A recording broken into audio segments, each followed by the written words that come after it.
John Fredericks, America's Godzilla of Truth. He's popular and proficient in picking politics with prophetic precision. And now J. Fred's picking sports. Are y'all ready for this?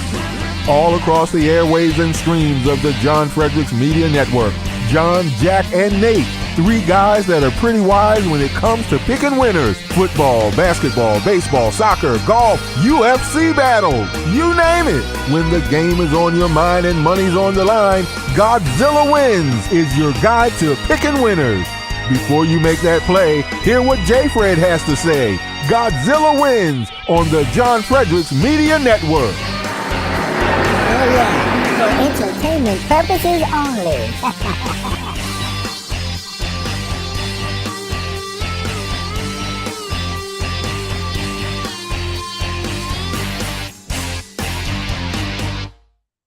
Everyone, and welcome to another edition of the Godzilla Wins Saturday Pick Show here on the John Fredericks Radio Network.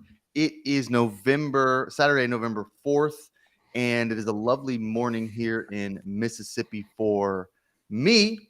We are, as always, extremely excited to have a fully packed schedule of college football for the first hour and NFL for the next. We're picking games pretty much the entire time. The college football schedule here is nuts. I mean, you want to talk some college football, you want to talk some ranked teams. We are there for you. I'm joined, as always, by my father, the Godzilla of Truth, John Fredericks, and senior managing editor to GodzillaWins.com, Nate Perry. Hey, go to GodzillaWins.com for all of your sports predictions, previews, and analysis. We have a whole bunch of stuff on the site right now, including incredible picks and write-ups by our man, Dan the Man Angel, who is joining us this morning. Dan had an incredible win last week, picking Arizona money line over Oregon State, really ahead of the curve on that one, and we all thanked him for the pick there. We're also joined by State Senator from Virginia, Chap Peterson, college football legend. Chap Peterson, he's going to join us as well to talk some college football this AM. At the top of the hour, we'll do the NFL. We'll be joined by James Tillman III, senior writer for GodzillaWins.com, does the NBA, college basketball, and Bears coverage. Suffering Bears fan James will join us at 9 a.m. Eastern time, and then at 9:30, we'll be joined by Steelers writer Mitch Rogers, who will pick the afternoon games with us and talk about our NFL saucy game of the week. Should be a really fun show. The NFL lines, if you haven't looked at them, are super sharp this week, so you're going to need a little bit of help here from our experts, because when you're looking at +3, -3, +2, -2.5, it can be really difficult to figure out which side to play. All right, now listen, if you are interested in GodzillaWins.com, it's important to know that GodzillaWins.com and all of its subsidiaries, including this radio show, are for entertainment purposes only. If you have a gambling problem, call 1-800-GAMBLER. That's 1-800-426-2537. In Colorado, Illinois, Indiana, Louisiana, Maryland, Michigan, Nebraska, Ohio, Pennsylvania, Tennessee, Virginia, West Virginia, and Wyoming, call 800-327-5050. Visit gamblinghelpline-ma.org. In Massachusetts, call 877-G-HOPE-NY or text HOPE-NY to 467-369 in New York. Call 1-800-NEXT-STEP in Arizona, 1-800-522-4700 in Kansas, New Hampshire, 888-789-7777, or visit ccpg.org in Connecticut, 1-800-BETS-OFF in Iowa, or visit opgr.org in Oregon. Okay, looks like we are still waiting for Chap and Dan. I'm sure they'll be with us shortly. Look, it's early, guys. Sometimes it's tough to get up a little early, and we welcome our guests whenever they can get up and come on for any of the coverage, and we can always run the show with just us three. I mean, that's what we the old days. Yeah, that was the old days when we first started the show, Dad, and you used to patch us in with a phone line. I would sit in my car with my cell phone because they didn't get service, and we would just do the games blind. Didn't have any notes or anything. We just basically be talking. Well, you know what? We've been on the air now for how long? About just over a year, right? When did we start? Last year? Last August. Yeah. Last August. So it's been over a year. And we got a lot of sponsors that believe in what we're doing. Or if you go to GodzillaWins.com, the writing has been great. Jack and Nate, I got to tell you, you took this. This is basically a blog I did as a hobby for a few years on my MailChimp, and you took this and turned it into a real viable company with a very significant audience and a following. And like, everything is humble beginnings, right? I mean, you started on a cell phone, calling into the show at 8:30 in the morning, and we've built it into this. We started with a blog. Now, if you go to GodzillaWins.com, you got some of the best writers you've accumulated in America. And what we've done, why I love this company so much, is what Jack and Nate have done is they've really taken great writers in athletics that have been overlooked for whatever reason by some of the bigger companies, and we gave them a shot.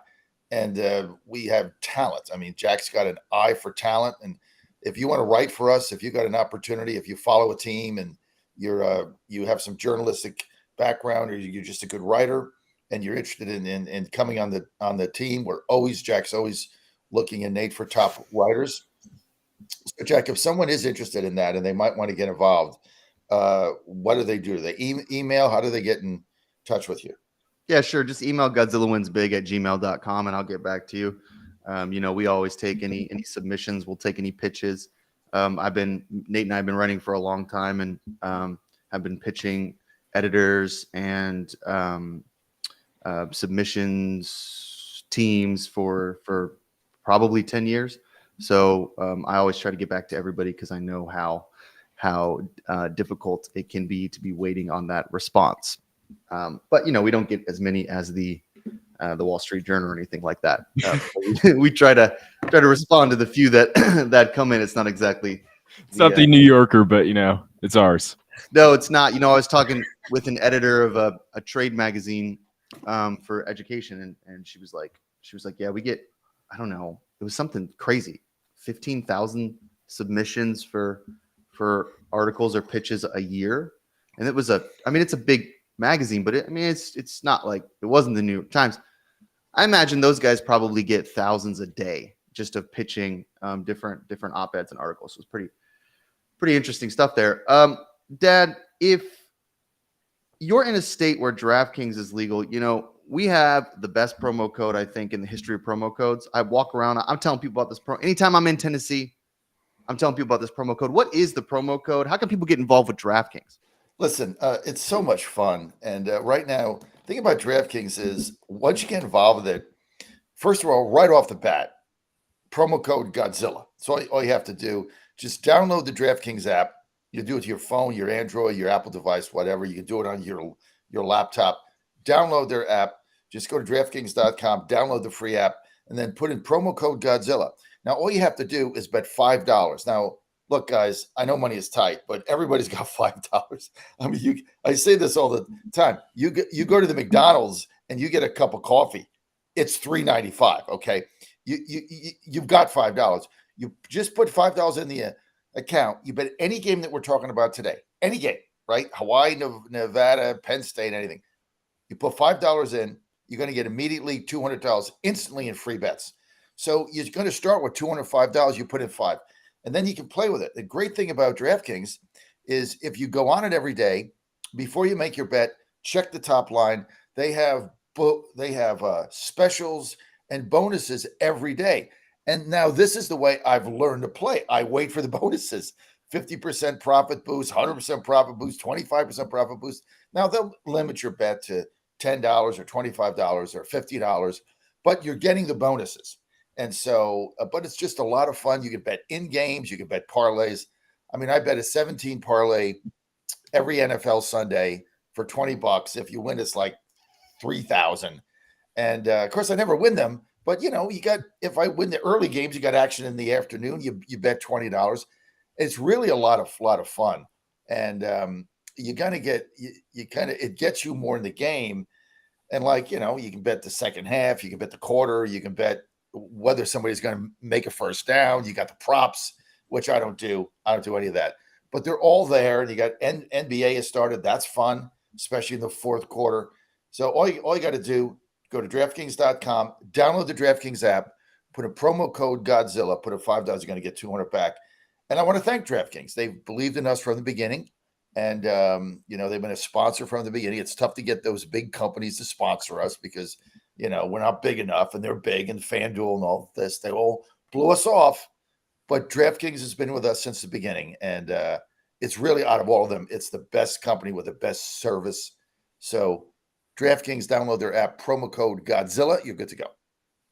Yeah, absolutely. So first thing I want to do before we get into some of these games, and there are a lot of games to get to, and if we don't get to all of them, that's okay, but we probably will. The first thing I want to do is I want to talk about the college football playoff ranking, which just came out this week, and the first one anyway. And I think I'm a little surprised at some of the rankings here. Let's just go through the top 10 real quick. Really, the top 5 is what I want to talk about. So Ohio State comes in at number 1. Georgia's been sort of the AP favorite for number 1 all year, but they come in at number 2. Both are undefeated. Michigan, number 3. Michigan has its own issues right now with the cheating scandal and everything else going on with them, but they haven't lost a game. They're 8-0. Florida State comes in at number 4. They're 8-0. Washington comes in at 5, so they're left out of the top 4. They're 8-0. Then we get to the 7-1s, and all the teams in the rest of the top 10 are 7-1. Oregon at 6, Texas at 7, Alabama at 8, Oklahoma at 9 after a shocking loss to Kansas, and Ole Miss at 10. Ole Miss. Yeah, so I'm going to start because I'm a little chapped at a couple of these rankings. I don't know what these guys are doing. I just don't understand these rankings sometimes. And I get it, whatever. Like, I'm not as locked into this stuff as these guys are, sure. But 7 Alabama at 8. Leaving Washington State out of the top 4, or Washington off the top 4, seems kind of ridiculous. I don't feel like Michigan or Florida State has played the type of pedigree that Washington has. I think Washington beat Oregon. Oregon is 6th. Michigan hasn't played anyone in the top 10 and beat them. Neither has Georgia, but Georgia's reigning national champ. Neither has Florida State, I don't think. So I just feel like, I'm not saying Washington needs to be number 1 or 2, but I think number 4, if you just flipped Washington and Florida State, maybe you're nitpicking there. But I just feel like Washington should be a top 4 pick. That's weird to me. The Pac-12 is really loaded this year, and for Washington to get all the way to this point and still be undefeated is really much more impressive than a couple of these other teams. Michigan really hasn't played anybody either, by the way. They tend to, the Big Ten is not as strong this year as it is in years past. Now, the Ole Miss thing is infuriating because Ole Miss should be 9th. They should be 9th. They should be 9th. Oklahoma lost to ahead of Oklahoma. Yeah. They lost to Kansas. Like that's ridiculous. That game, they looked horrible last week, and I watched that whole game because I got a whole bunch of Oklahoma connections right now. So I'm watching a ton, way more than I would like, of Oklahoma football. We're talking Oklahoma State. Baylor gets in the mix. Tulsa. I'm watching all sorts of Plains football right now, which is its own problem. But so that game was trash. And what did you call it? Plains football. Oklahoma's the Plains, right? So Plains football. Yeah, I don't consider that's Oklahoma Big 12, right? Big 12 Plains football. Well, but the Big 12 just goes everywhere. It goes up into West Virginia. I don't consider Oklahoma the South. I consider it the Plains. It's the Plains. You go there, there's Kansas. Plains. Yeah, Kansas, Oklahoma, North Texas. That's the Plains. Ole Miss got screwed. Well, hold on. Let me finish my argument because I'm pissed. But you're right. They got totally screwed. Go ahead. And I'll let you guys in a minute. I know I'm taking the air out, but I'm pissed. And I don't even like Ole Miss. They make me mad. But their only losses to Alabama, who is in the top 10. They beat everybody else, and they've beaten the brakes off a lot of these teams. And they beat LSU at number 14. Oklahoma loses to Kansas last week and gets the 9th spot because they're a bigger program. That's nonsense. And what they're expecting is for Ole Miss to do that thing where they lose to Texas A&M or some stupid team like that. But I think they're going to beat Texas A&M, and then it's going to be Georgia, Ole Miss in a week. And Georgia might have a loss as well as they play Mizzou. And Alabama might have 2 when they play LSU, and then Ole Miss is sitting, to me, as one of the favorites to win the SEC. So I'm back on the Ole Miss train. They should be 9th. Thoughts on either of those things? We'll start with Nate. We'll go to Dad. I think that a lot of your criticism of it is stuff that's kind of been echoed quite a bit. A lot of people were kind of a little bit weird about the Florida State. But I mean, to play devil's advocate, like a lot of people were like, "Oh, held my nose and put Florida State because they're 8-0." But it's like, they can only do what's on their schedule. They did beat LSU in that opening week game when LSU was ranked 5th and they were ranked 8th. LSU isn't the world-beating team that maybe we thought they were going to be, but they're still a good team. They also beat Duke, which was ranked in the top 20 when they beat them. So, I mean, they have decent wins. Duke's kind of a squirrely team too, but I mean, it's not like totally ridiculous to have them at 4th. I don't think. I just think Washington's better. I think so too. And I saw some stuff from the committee that was like, "Oh, Washington, got played by Stanford pretty tough, so now we don't now, we don't know if they can be in the playoff or whatever." Which is like, that's also dumb because like, by that logic, like Florida State got played pretty tough by Boston College, and that's right. So, they almost lost that game. So yeah, I don't know. They just cherry pick whatever justification they can. They always why do this. Why the bias here? Why the bias here against Washington? I mean, I don't really get this. Like, I mean, they look like they should be in like they could, to me, they could be number 2 or 3 to make an argument. Why the bias there? It's the classic East Coast bias. Yeah. It always happens to West Coast teams in college. They never get any credit. And like the thing is, the West Coast teams haven't won a national championship since like Pete Carroll. They barely ever make the play. Have they made the playoff once? Oregon. Chip Kelly, I think, was in the national championship. I think that was that. I don't think that was BCS. But that wasn't even in the college football playoff era. It wasn't. No. Yeah. I don't think they've ever been in the playoffs. Had maybe one team in. Yeah, right. I mean, they're never there. Wasn't BYU in there one season, or maybe they were undefeated and didn't get a bid or something? Utah. But yeah. So I mean, and look, we'll get to the picks here in a minute, but I think Washington. I understand the bias. It's not as big a program, and I think they just expect. I mean, the thing I think that the committee says is like, look, some of these teams are going to lose.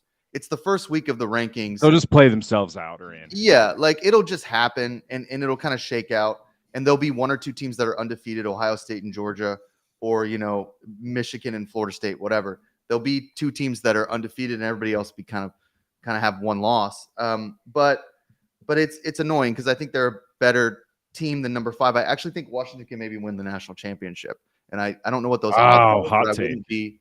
I wouldn't be shocked if they did. I mean, I don't know. We're going to talk about Georgia a little bit later today.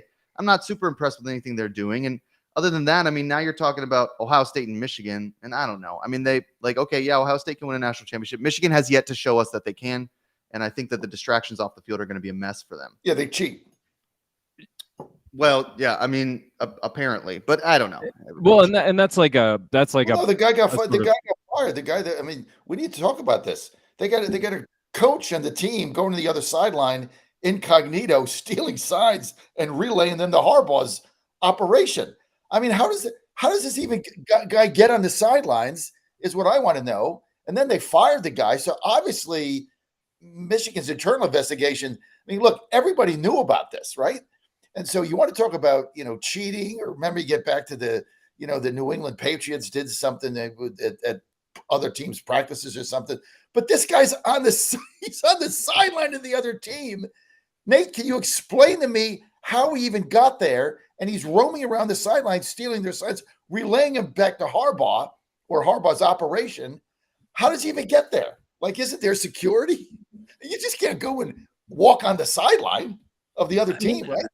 I think that the concern wasn't that he was relaying them back to Harbaugh like mid-game. It was that he'd been like stalking sidelines for future opponents. Yeah.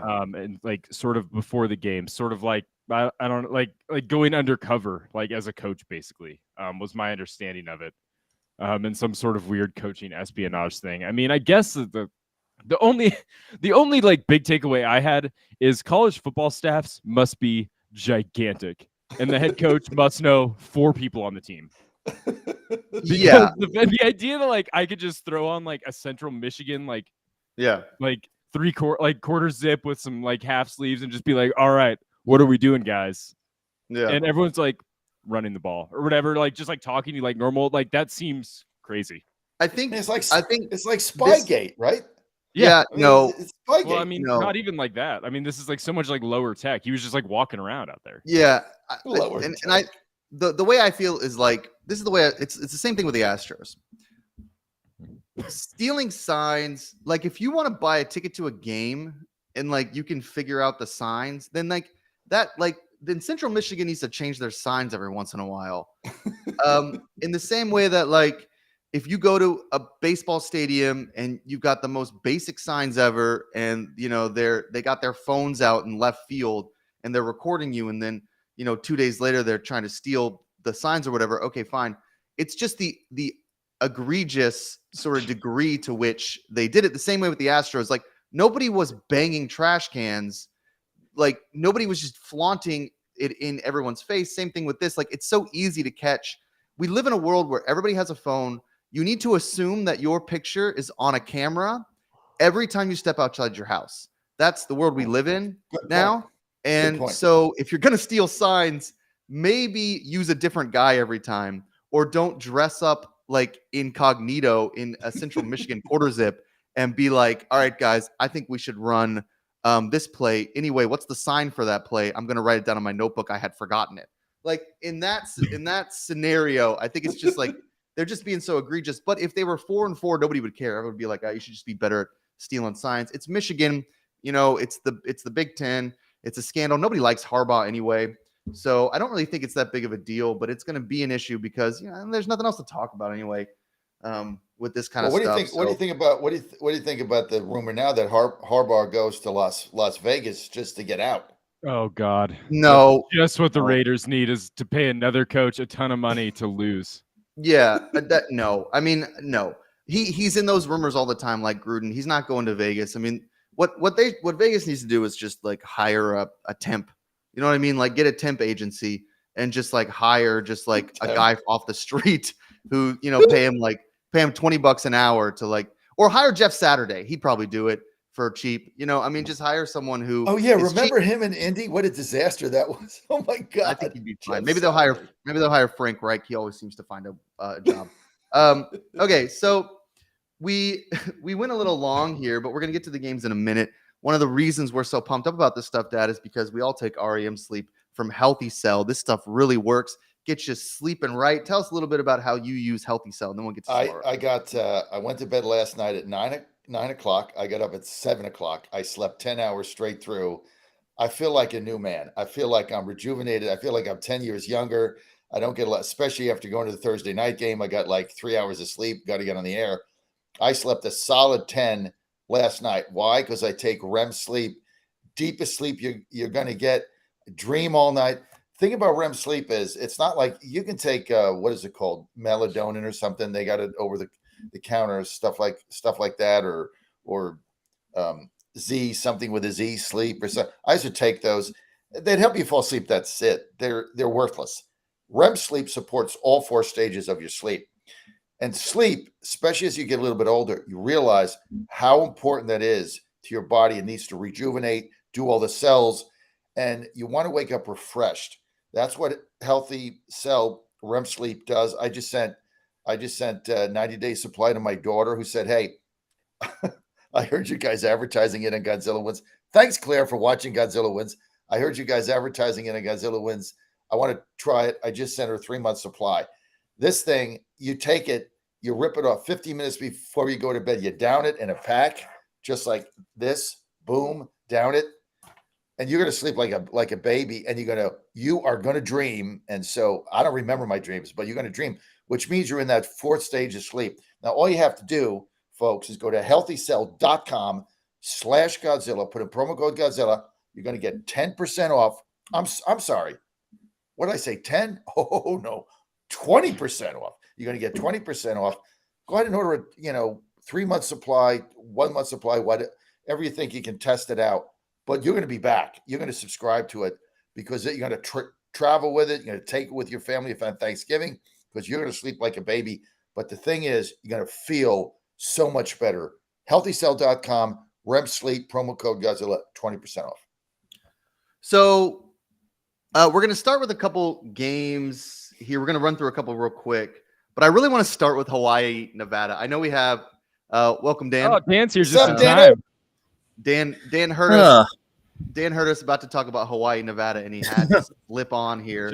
He said, "I heard Hawaii." That's right. Glad you could make it. Got Dan. lucky there. Yeah, we started complaining about the college football playoff, and so we're behind schedule. But yeah, let's talk a little Hawaii, Nevada. We'll start, Dan, with you. Now, you wrote up this game in your college football just Week 10 picks. I would encourage everyone to go to Godzilla Wins and read that. That's one of the best articles we publish every week because Dan really finds some value in some of the games that you're not really thinking about, and this is one of them. So tell us what you see here down in well, it'll be in Nevada, but a team that I know in Hawaii you've seen in person a bunch of times. Yeah, so I watch the Hawaii games each week, actually. And what I've seen from Hawaii is this is one of the most undisciplined teams that I've seen in the country. I mean, you sit in the stands and you hear the Hawaiian fans complaining about how this team just cannot put really much of anything positive together. Last week, Hawaii managed to fumble the opening kickoff against San Jose State and ended up starting the game with the ball inside their own 6 with the Spartans having possession. And it only went downhill from there in a 35-0 game. And Hawaii doesn't have much of a run game at all. Like, I've seen this team fail to convert a 4th and 1 twice against Albany. So it's really not a good situation. They have 0 road wins under Timmy Chang, so I don't expect Nevada to have too many problems here. I think that this 3.5-point spread is a really low line, and I think the Wolfpack get a pretty comfortable cover here. Nate, this is such a fun game for me because Dan's in Hawaii and you're in Nevada. So there are two things that we're really good at Godzilla Wins. Dan, I don't know if you've been privy to these conversations. The first is Thursday night football. If the Steelers or the Ravens or the Titans are playing on Thursday night football, we have like 17 articles on Thursday. Nobody else does Thursday night football. We are that's true. the center of Thursday night football. Yeah, the Steelers versus Titans produced like 9 articles on Thursday night football, a game that probably only 12 of us actually bet. And then the other thing we do an incredible job at is Hawaii and Nevada because we got boots on the ground in both of these schools. So, Nate, tell us if you agree with Dan if you think Nevada's got the W here. So I've had the displeasure of watching Nevada live in person. It's a football experience, I guess. Going to the game is great, whatever. But just as a football team, they're not good either. I mean, and they look like worse in person because I think they look smaller and they look slower and they look more confused when you see them up close. I guess I think that the narrative is Nevada's on a 2-game winning streak. This is a team that's getting better.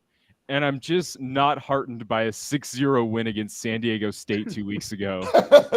And then barely hanging on against New Mexico after getting a 24-0 lead and then hanging on to win 34-24. So I don't know. I mean, I think I feel like I just get on here and disagree with Dan all the time. And that's really like not even my like sort of plan. It's just sort of how this shakes out. I guess it's good for radio. I like Hawaii here plus the points. I just like Nevada's just not reliable. Like the one thing that Hawaii can kind of do pretty well is pass the ball. Nevada can't stop a nosebleed with their secondary. They're terrible. They're pretty turnover reliant in terms of defense. I just think Hawaii will turn it over. I mean, yeah, but I just think Hawaii can move the ball enough against Nevada. Like I watched UNLV just go through this defense like a hot knife through butter. Which one? I can't. Yeah. Yeah. Well, Nevada is one I watched live. I saw the TV game from Vegas, and UNLV just crushed Hawaii. That was another one of my picks to fade the Warriors on the road. Yeah. And the thing about Nevada is it's not exactly home field advantage. I mean, the only home field they get is that it's about 4 degrees in November and they play their games at midnight. So other than that, there's not like a ton of home field advantage. No one's actually paying attention to those games at all, really. The best thing about Nevada, like going to a game, is that you can get like a 10% ABV like a beer at the stadium. So you can just drink like 17 IPAs and watch them lose by 100. That's about the best thing about going to a Wolfpack game. To Wouldn't play exactly say weatherman, that- though, it's beautiful today. Oh, it is? 75 and sunny in Oh, beautiful. November in Reno, Nevada. Okay. Well, look, I Wow. mean, Reno does have good weather. Okay. So, Dad, we're gonna you got to pick real quick because now we're running behind. Nevada -3.5 is my best bet of the week based on Dan, and based on the fact that Hawaii sucks. So I love. Look, Nevada's winning games. Hawaii's not. I like winners, and look, I never went to a Wolfpack game, but I did go to and walk around the stadium and see a girls' soccer game one time. So it looked like if you're there in November, it could get pretty cold. I was there over the summer, obviously visiting you guys, but I love the Wolfpack here minus the 3.5. Dan, Let's move to Oregon State at Colorado, and then we'll move pretty quick through a couple other games. The reason I want to talk about this again, Dan wrote this up in his picks as well, and Colorado is kind of a mess now. Like Deion Sanders wants to fire everybody and like play just people who like he's like benching all his starters, just maybe recruiting in anthropology class who wants to play football. So definitely not the most patient coach I've ever seen. Oregon State's minus 13. They lost last week to Arizona. Dan called that game, but they're still a really good team. Dan, can they cover against Colorado? I think so. I mean, Colorado seems to be just totally sinking. Demoting Sean Lewis made absolutely no sense whatsoever. Excuse me. My phone's just going off for some reason. But yeah, demoting Sean Lewis made absolutely no sense whatsoever. His offense has not been the problem in any way. Like, it's not his fault that Deion didn't recruit an offensive lineman. The biggest problem that he's running into is offensive linemen don't jump in the transfer portal because they're not going to get attention no matter where they play. So if you have a good offensive line player, they're going to stick around because no matter where they go, their NIL is not going to be very huge because they're not the type of guys who get a lot of attention. And Deion focused on the skill guys, which works fine when getting a player like a Travis Hunter or getting a good wide receiver to give Shedeur Sanders someone else to throw to that he didn't already have coming from Jackson State. But when you're trying to build in the trenches, it doesn't work. And then you throw in the fact that Deion Sanders versus Jonathan Smith as a coaching matchup. That's what I'm going with here. Give me Jonathan Smith all day, every day. Nate. I agree with Dan for a change. Colorado just looks like a mess. I agree with everything he's saying. They look like they're a team that's trying to figure out their identity. I didn't think they had much of an identity to start the season, really, and they've gotten sort of worse at that. To me, it looks like the only thing that really makes Oregon State vulnerable is their run defense, and Colorado can't run the ball at all. So from that perspective, I just don't see how Colorado can, really like test this team. So I think Oregon State can go and get a win today and cover the big points. Dad, you want to take your shines your, off the your apple. idea? Shines off the apple. Receipts are in. You gotta play college football a bunch It's of games, unanimous. not just 2 or 3. So look, I love Deion. I love what he's done. I love his enthusiasm. I love the fact that he's a Christian. He wears that huge cross on TV. I love everything. I love the guy, right? He's one of my favorite people in the world, and as far as athletics are concerned. But he's not built a college football team. And I think as whoever said it, he recruited the skilled players, but he doesn't have the base of a team. And as the season goes on, you can see them wearing down. They're not big enough on either side of the ball. So Oregon State is a legitimate football program. They're going to win this game.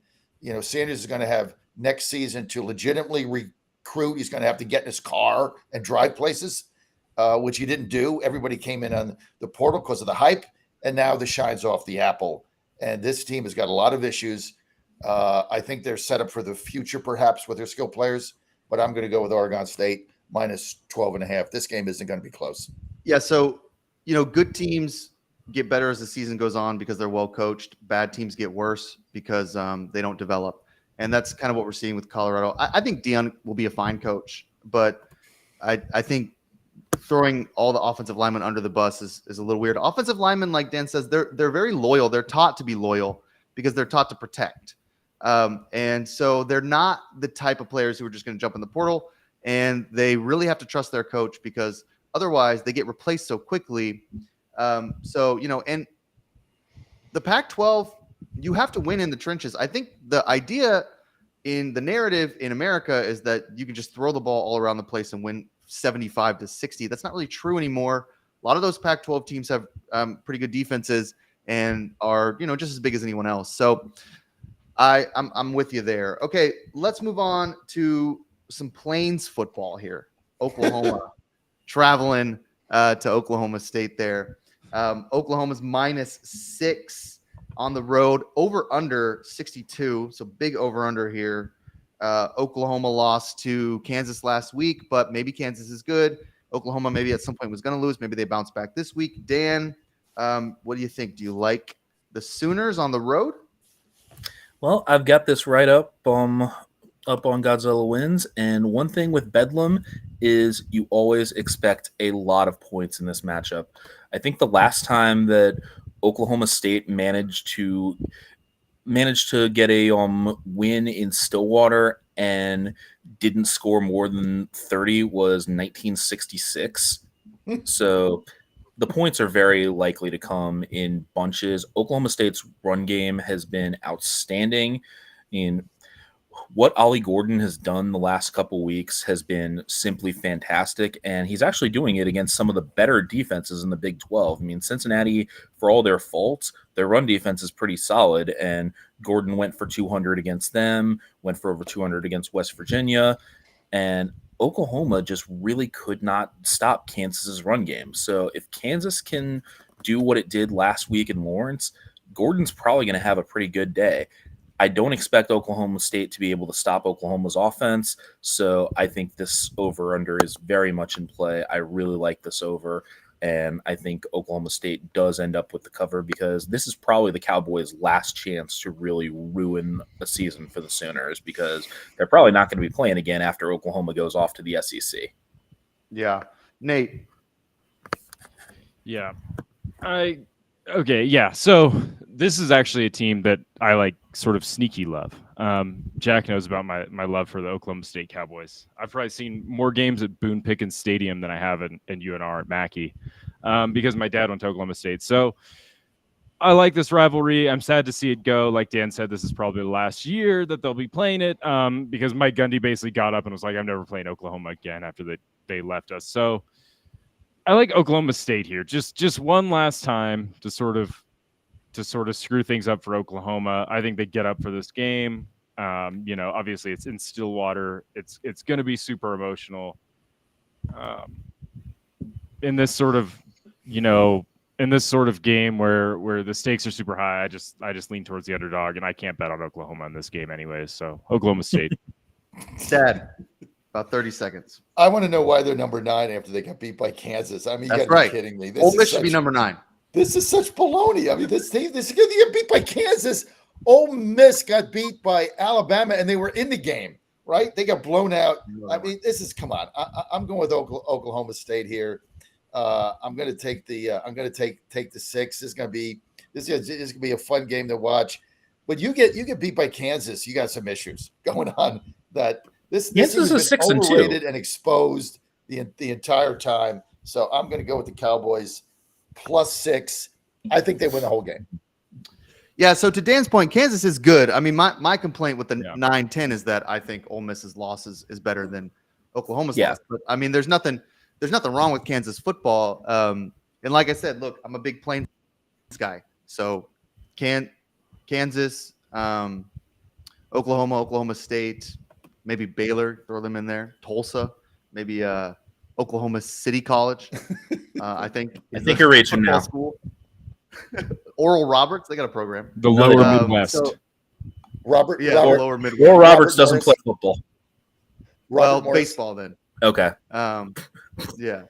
So look, a huge Plains guy these days. I'll be watching this game. Should be fun.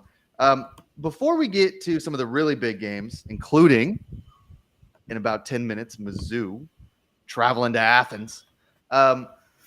I got to talk about Beard Vet coffee because this is the best coffee on the market today, and you get the best promo code with it.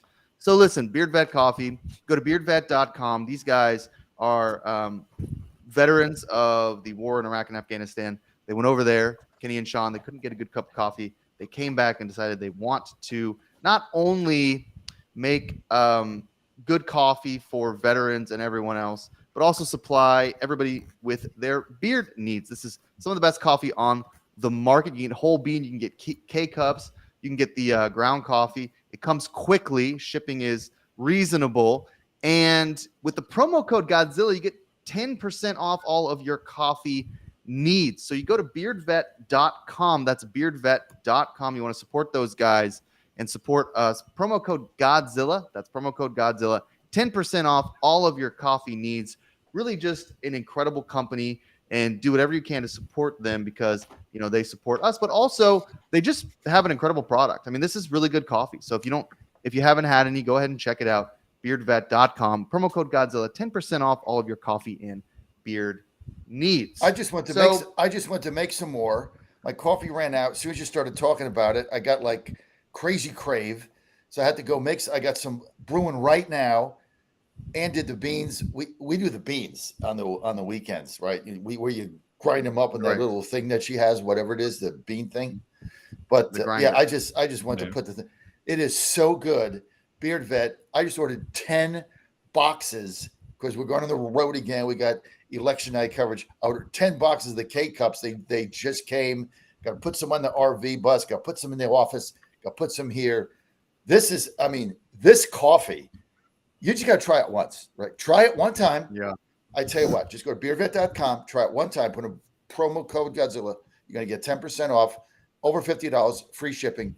I tell you what, you try it one time.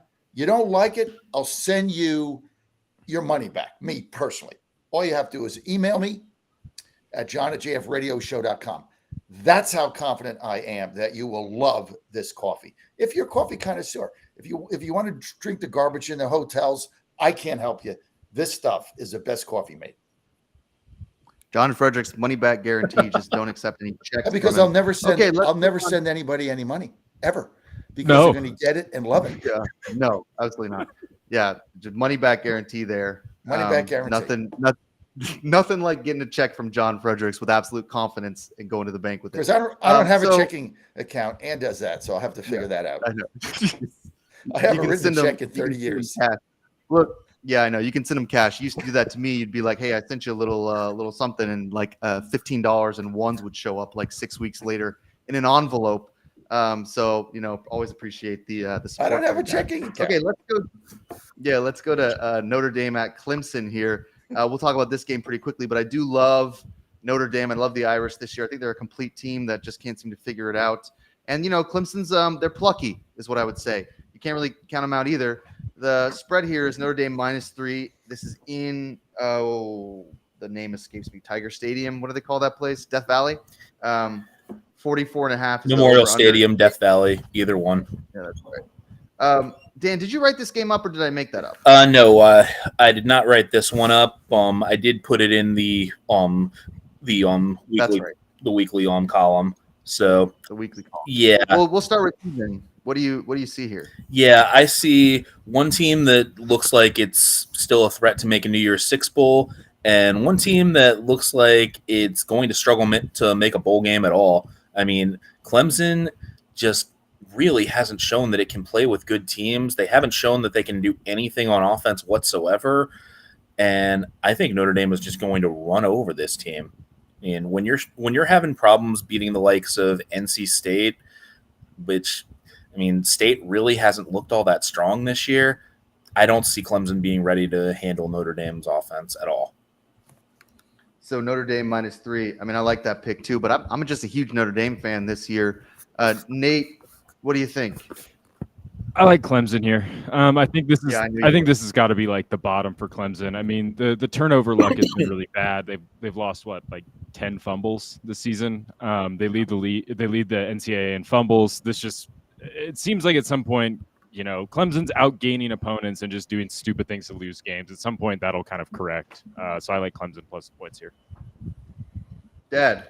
Oh, 30 come seconds. on, man. Notre Dame. I mean, this team should be 8-1. If they could put 11 guys on defense There we go third and again. fourth and goal, if they could just field a defense, they beat Michigan. They're in the top Ohio 10. State. They're Ohio State. They're 8-1. I mean, Clemson is forget it. They're gonna get beaten this game. I got a lot of best bets today. This is right up there. Notre Dame -3. They're just a better football team. They should be 8-1.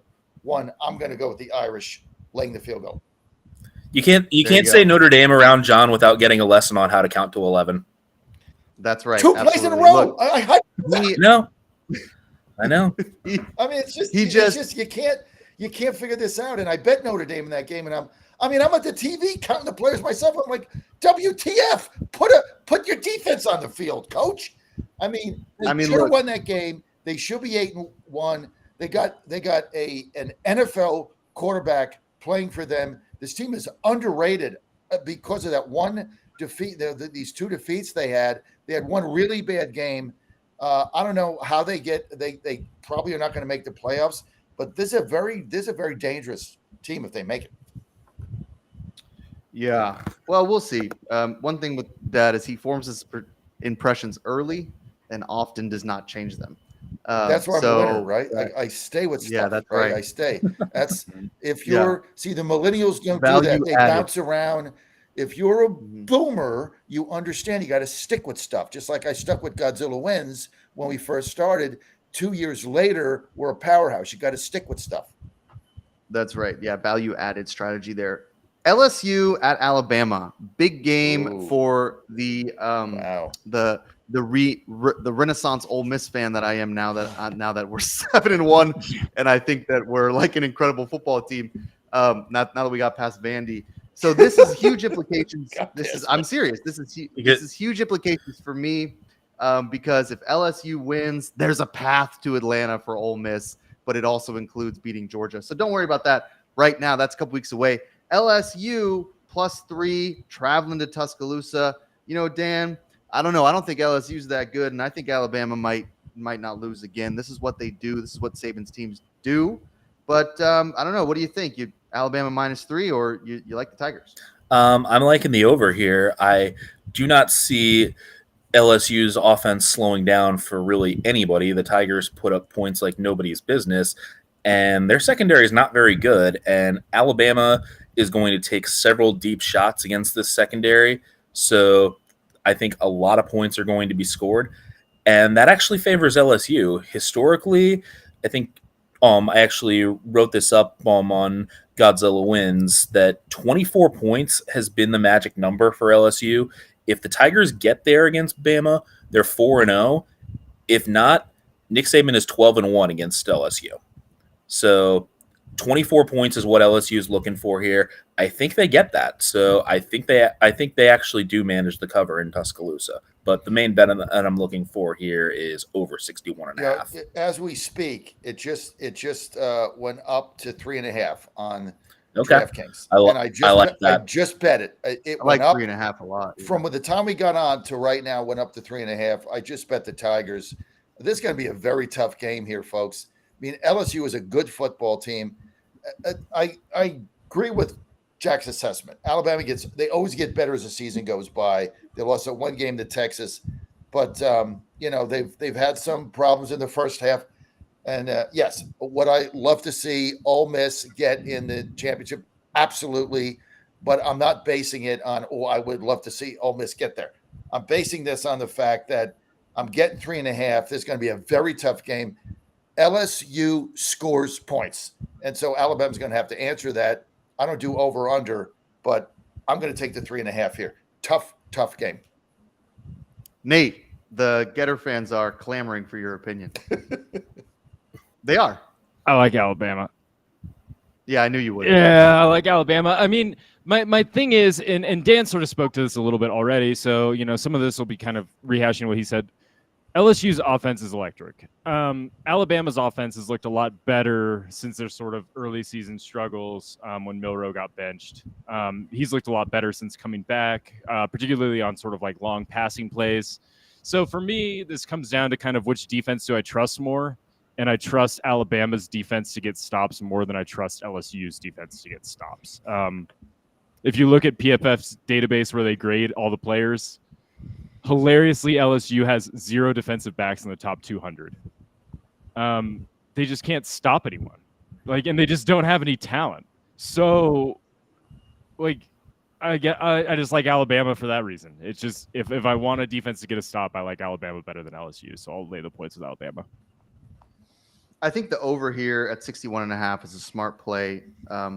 What's funny is the over in Washington USC is like 71 or something. Yeah. So it's also not really that funny that LSU's got no defensive backs. It's that their defensive backs are hurt. I mean, they lost Brooks for the year to a brain tumor. Yeah, that's right. So there's like I just like the over. I think it's hard to know where this game comes down to, like who has the ball last. Just like the Ole Miss game, the Ole Miss LSU game, I feel like was a lot like this, right? Who has the ball last? Not necessarily whose defense can stop anyone, but if you are thinking about a defense that can stop somebody, then you got to be thinking Alabama because they just have a better track record of doing that. LSU they haven't been built like that in years. They've been built to outscore everybody. So I just think 61.5 is an okay over. If it were like 68, maybe I'd be like, I don't know. But if you're telling me both these teams can't score 32 points, 30, yeah, I think they probably can. I think this game's more like 40-30. So, we'll see. It's a game with big implications in the SEC West. We want to stay in the SEC for our saucy game of the week, though. This is going to be number 12, Mizzou, going up against number 2, UGA, dropped in the college football rankings from number 1, but still the reigning national champs. Haven't lost a game in a couple years. Just to really, this is one of those runs, y'all, like Florida State, years ago in the 90s, USC, Alabama, in the when they won all those national championships and never lost, Clemson for a while. At some point, Dan, Georgia has to lose. It's just probability. They got Mizzou this week, and they have Ole Miss next week, and then it's basically smooth sailing to the SEC championship. They get past those two teams. Here's my question have a trip with to Knoxville Mizzou. In there. Oh, do they? I thought they already played Tennessee. Yeah, they have to go to Knoxville. Man, that's a tough schedule in November. So, yeah. And it's the SEC. It always is. But my question, Dan, is Missouri. Missouri's a 15-point underdog, which is a little seems like nobody has a lot of faith in them, even though they're ranked 12th. Sometimes those rankings are screwy. Depends on your strength of schedule. So my question for you, Dan, has Missouri beaten anybody? Can they win on the road? Or is this like just an absolute blowout where we're like, oh, yeah, this was Missouri. This is the Missouri we always knew, and we're not surprised. Also, Dad, we'll talk about this when we get to you. Saucy game of the week here. We'll get to Red State Barbecue in about 2 minutes. Yeah, so I don't really think this game stays all that close. I think this is the kind of game where Georgia just goes to that next level that we saw them do against Kentucky. I think this is the kind of game where Kirby Smart really gets the most out of his team. And Missouri, you kind of alluded to it, Jack, that this team really hasn't done much away from Columbia. They do have a really nice win over Kansas State at home, which is good. But SEC Shorts kind of parodied this, that their non-conference schedule was quite a joke. And their two wins away from home are Kentucky and Vanderbilt, which Vanderbilt, obviously nothing special. Kentucky, that's okay, but it's still not fantastic. And they lost to LSU at home by 10. I just don't think that they can handle Georgia in Athens. It just looks like 15 is probably about right. I think it probably ends up being about a 20-point game. Dad, saucy game of the week. Georgia Bulldogs hosting Missouri Tigers, number 12. Dan's alma mater, Mizzou down there. He's fading the Tigers. Tell us a little bit about Red State Barbecue before you give us your pick. Well, I'll tell you what, Red State Barbecue is kind of like Georgia. They should be number 1 and they're ranked number 2, and they're going to be pissed. But I tell you what, I live with the best cook in the world, Look, I'm no stranger to the adult utensil. As you know, I have a big appetite. But I tell you what, I love my Red State BBQ. My two favorites, Memphis Sweet and Kentucky Small Batch. There's 7 of these. You can kind of try the ones you like. These are my two favorite. I have them with me all the time. Last night, Ann made the best pork chops ever. Your mom is just the best cook ever, but not without my Memphis Sweet. Put a little on there. Phenomenal. This is the barbecue of choice, and this is our saucy game of the week. Georgia and Mizzou. If you're going to see the saucy game of the week, you got to have some sauce with it. You want to go to redstatebbq.com, redstatebbq.com, put a promo code Godzilla10. You're going to get 10% off. Supporters of Godzilla Wins. Look, guys, if you love our show, the only way that we can do this and pay off our writers and everything is because our advertisers that love us and they love what we're doing. And that's where Red State BBQ comes in. This is our football barbecue sauce choice of life. Right here, go to redstatebbq.com, promo code Godzilla10, get 10% off. Now, if you say, well, which one should I try? Okay, I don't have it here with me, but my third favorite is the apple bourbon. I mean, this stuff is really great, and it's made by a guy that owns one restaurant. That's it. This is not like a chain, or this is like he's got a big manufacturing plant. He owns one restaurant, and he started by making his own barbecue sauce. This is how he started serving it to his customers on a roadside. This is why this thing is so fantastic. Go to redstatebbq.com. Memphis Sweet, my number 1. Kentucky Small Batch, my number 3. Apple Bourbon, my number 3. Kentucky Small Batch, number 2. All kinds of different tastes. You're going to love this stuff. Now, if you like the spicy, it's a little too hot for me. Texas spicy, that's going to knock your socks off. You can try that too.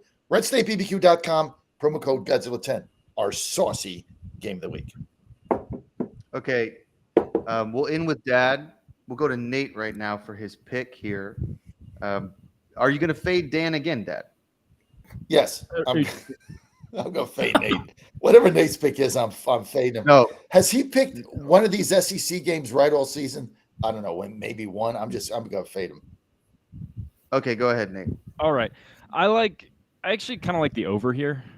Just because I think that I think that Georgia will be able to score against Missouri. I think that the passing game will be able to find some success against Missouri. Georgia has struggled against teams that really want to run the ball against them. They've sort of struggled to contain that. Missouri can't do that very well. I think that they will be able to create some opportunities passing. This just feels like a game that's going to have explosive plays on both sides. 55 seems like a gettable number, so I like the over a little bit.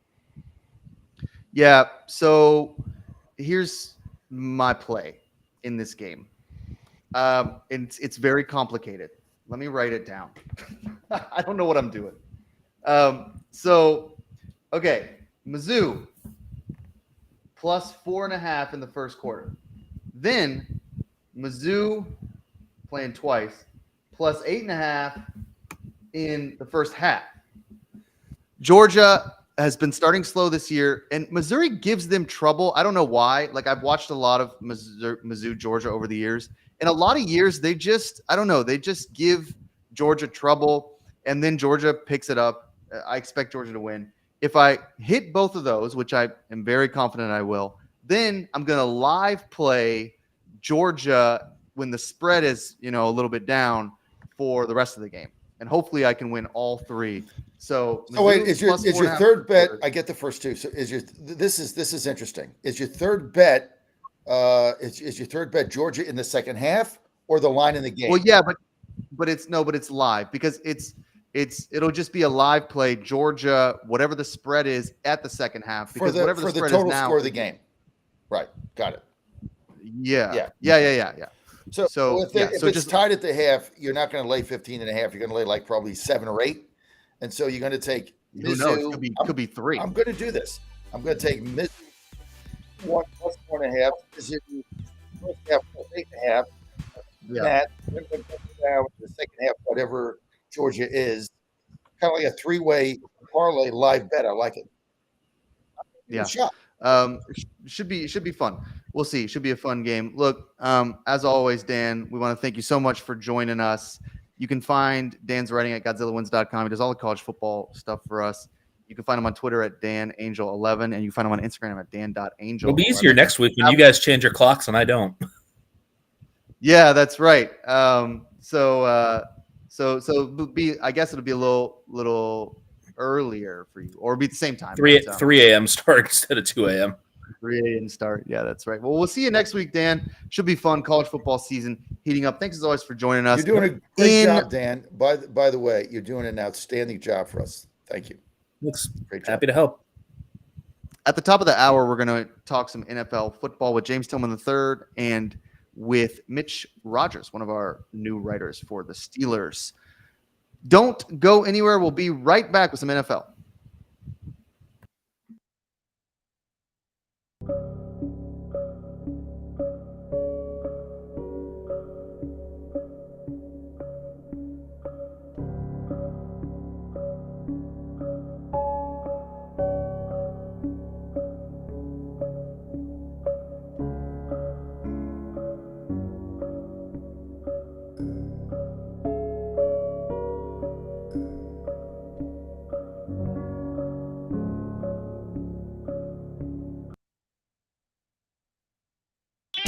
You're listening to Godzilla Wins on the John Fredericks Media Network.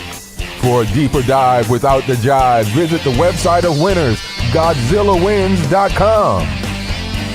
Let's get back to the show with the guys in the know, John, Jack, and Nate. It's Godzilla Wins on the John Fredericks Media Network.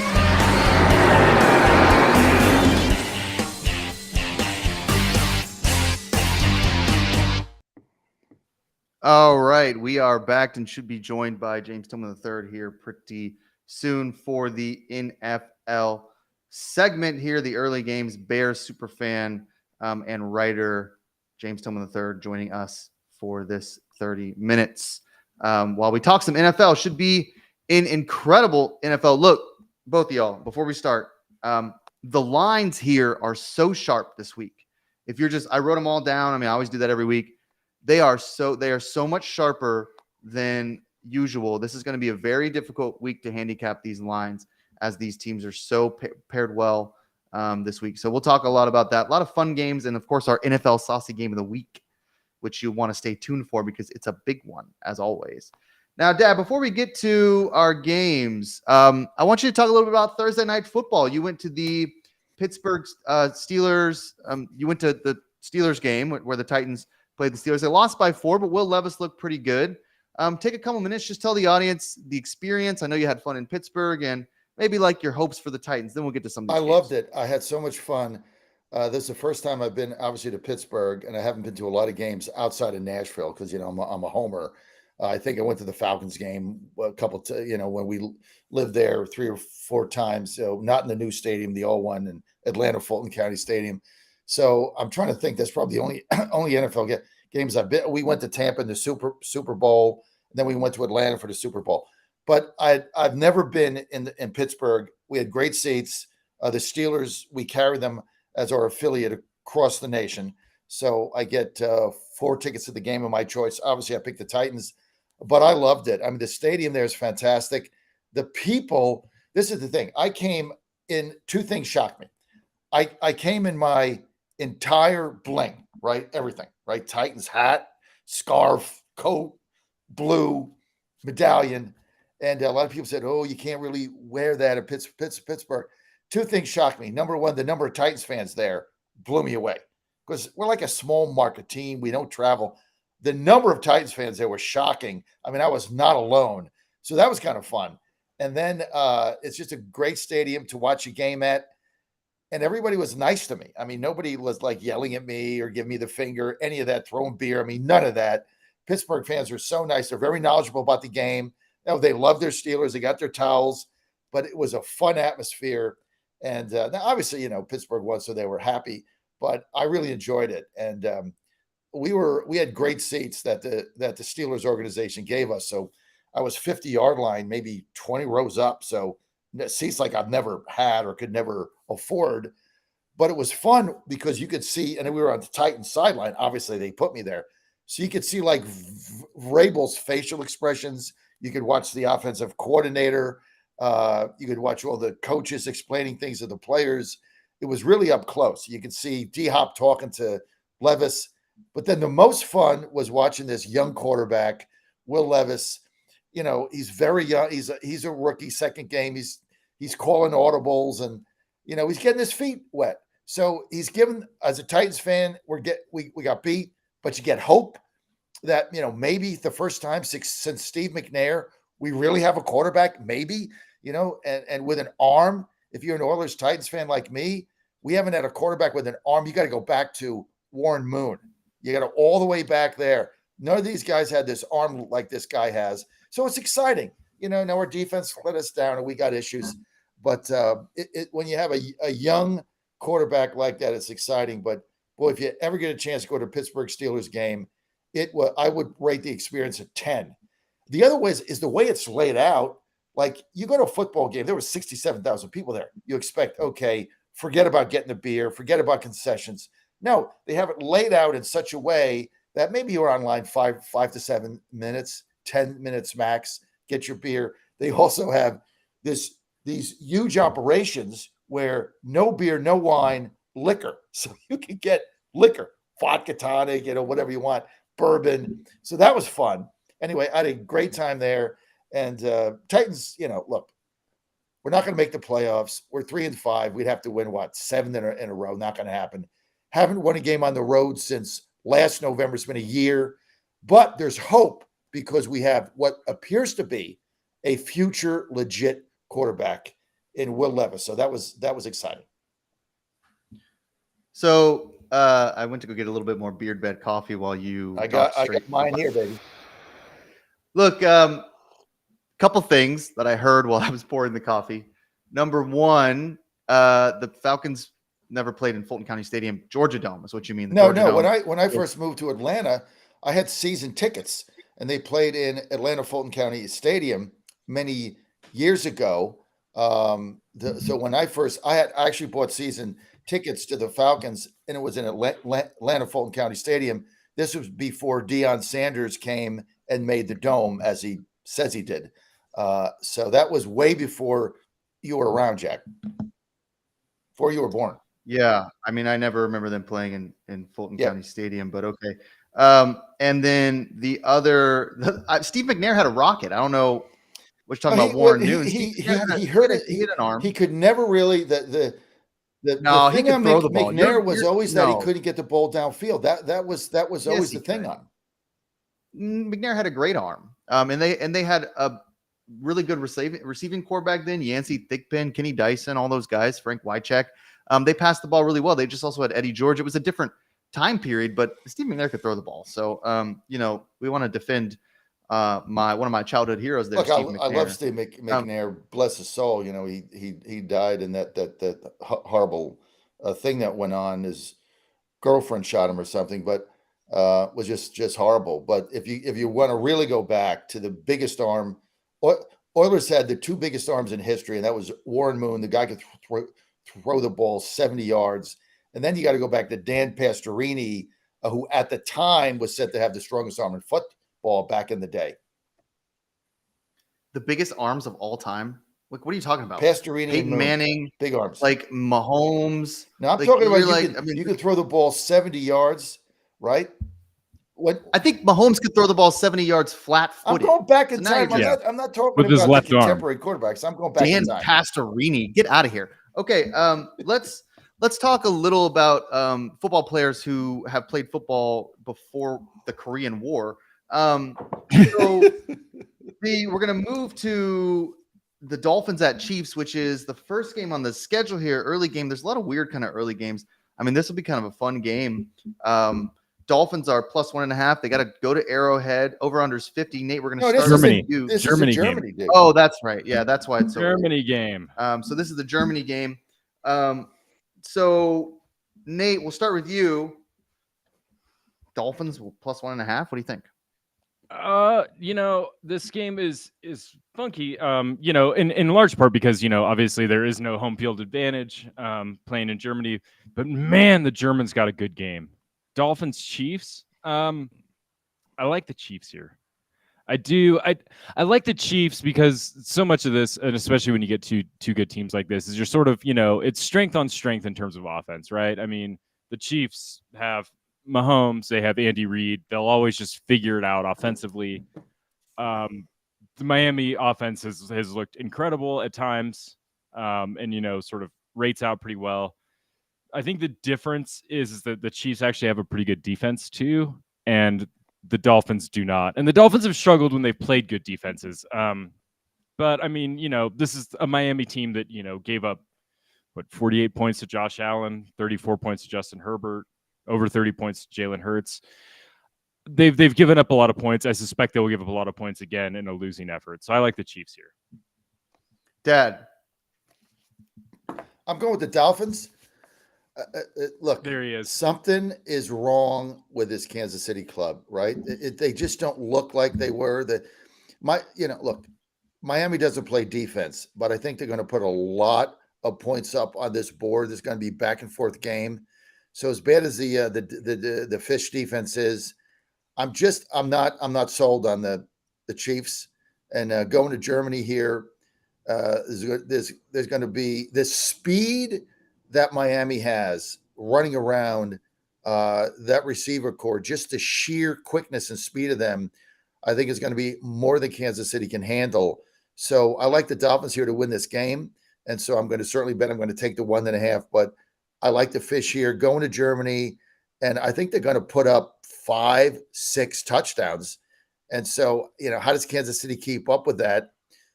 I don't know. So I like the Dolphins.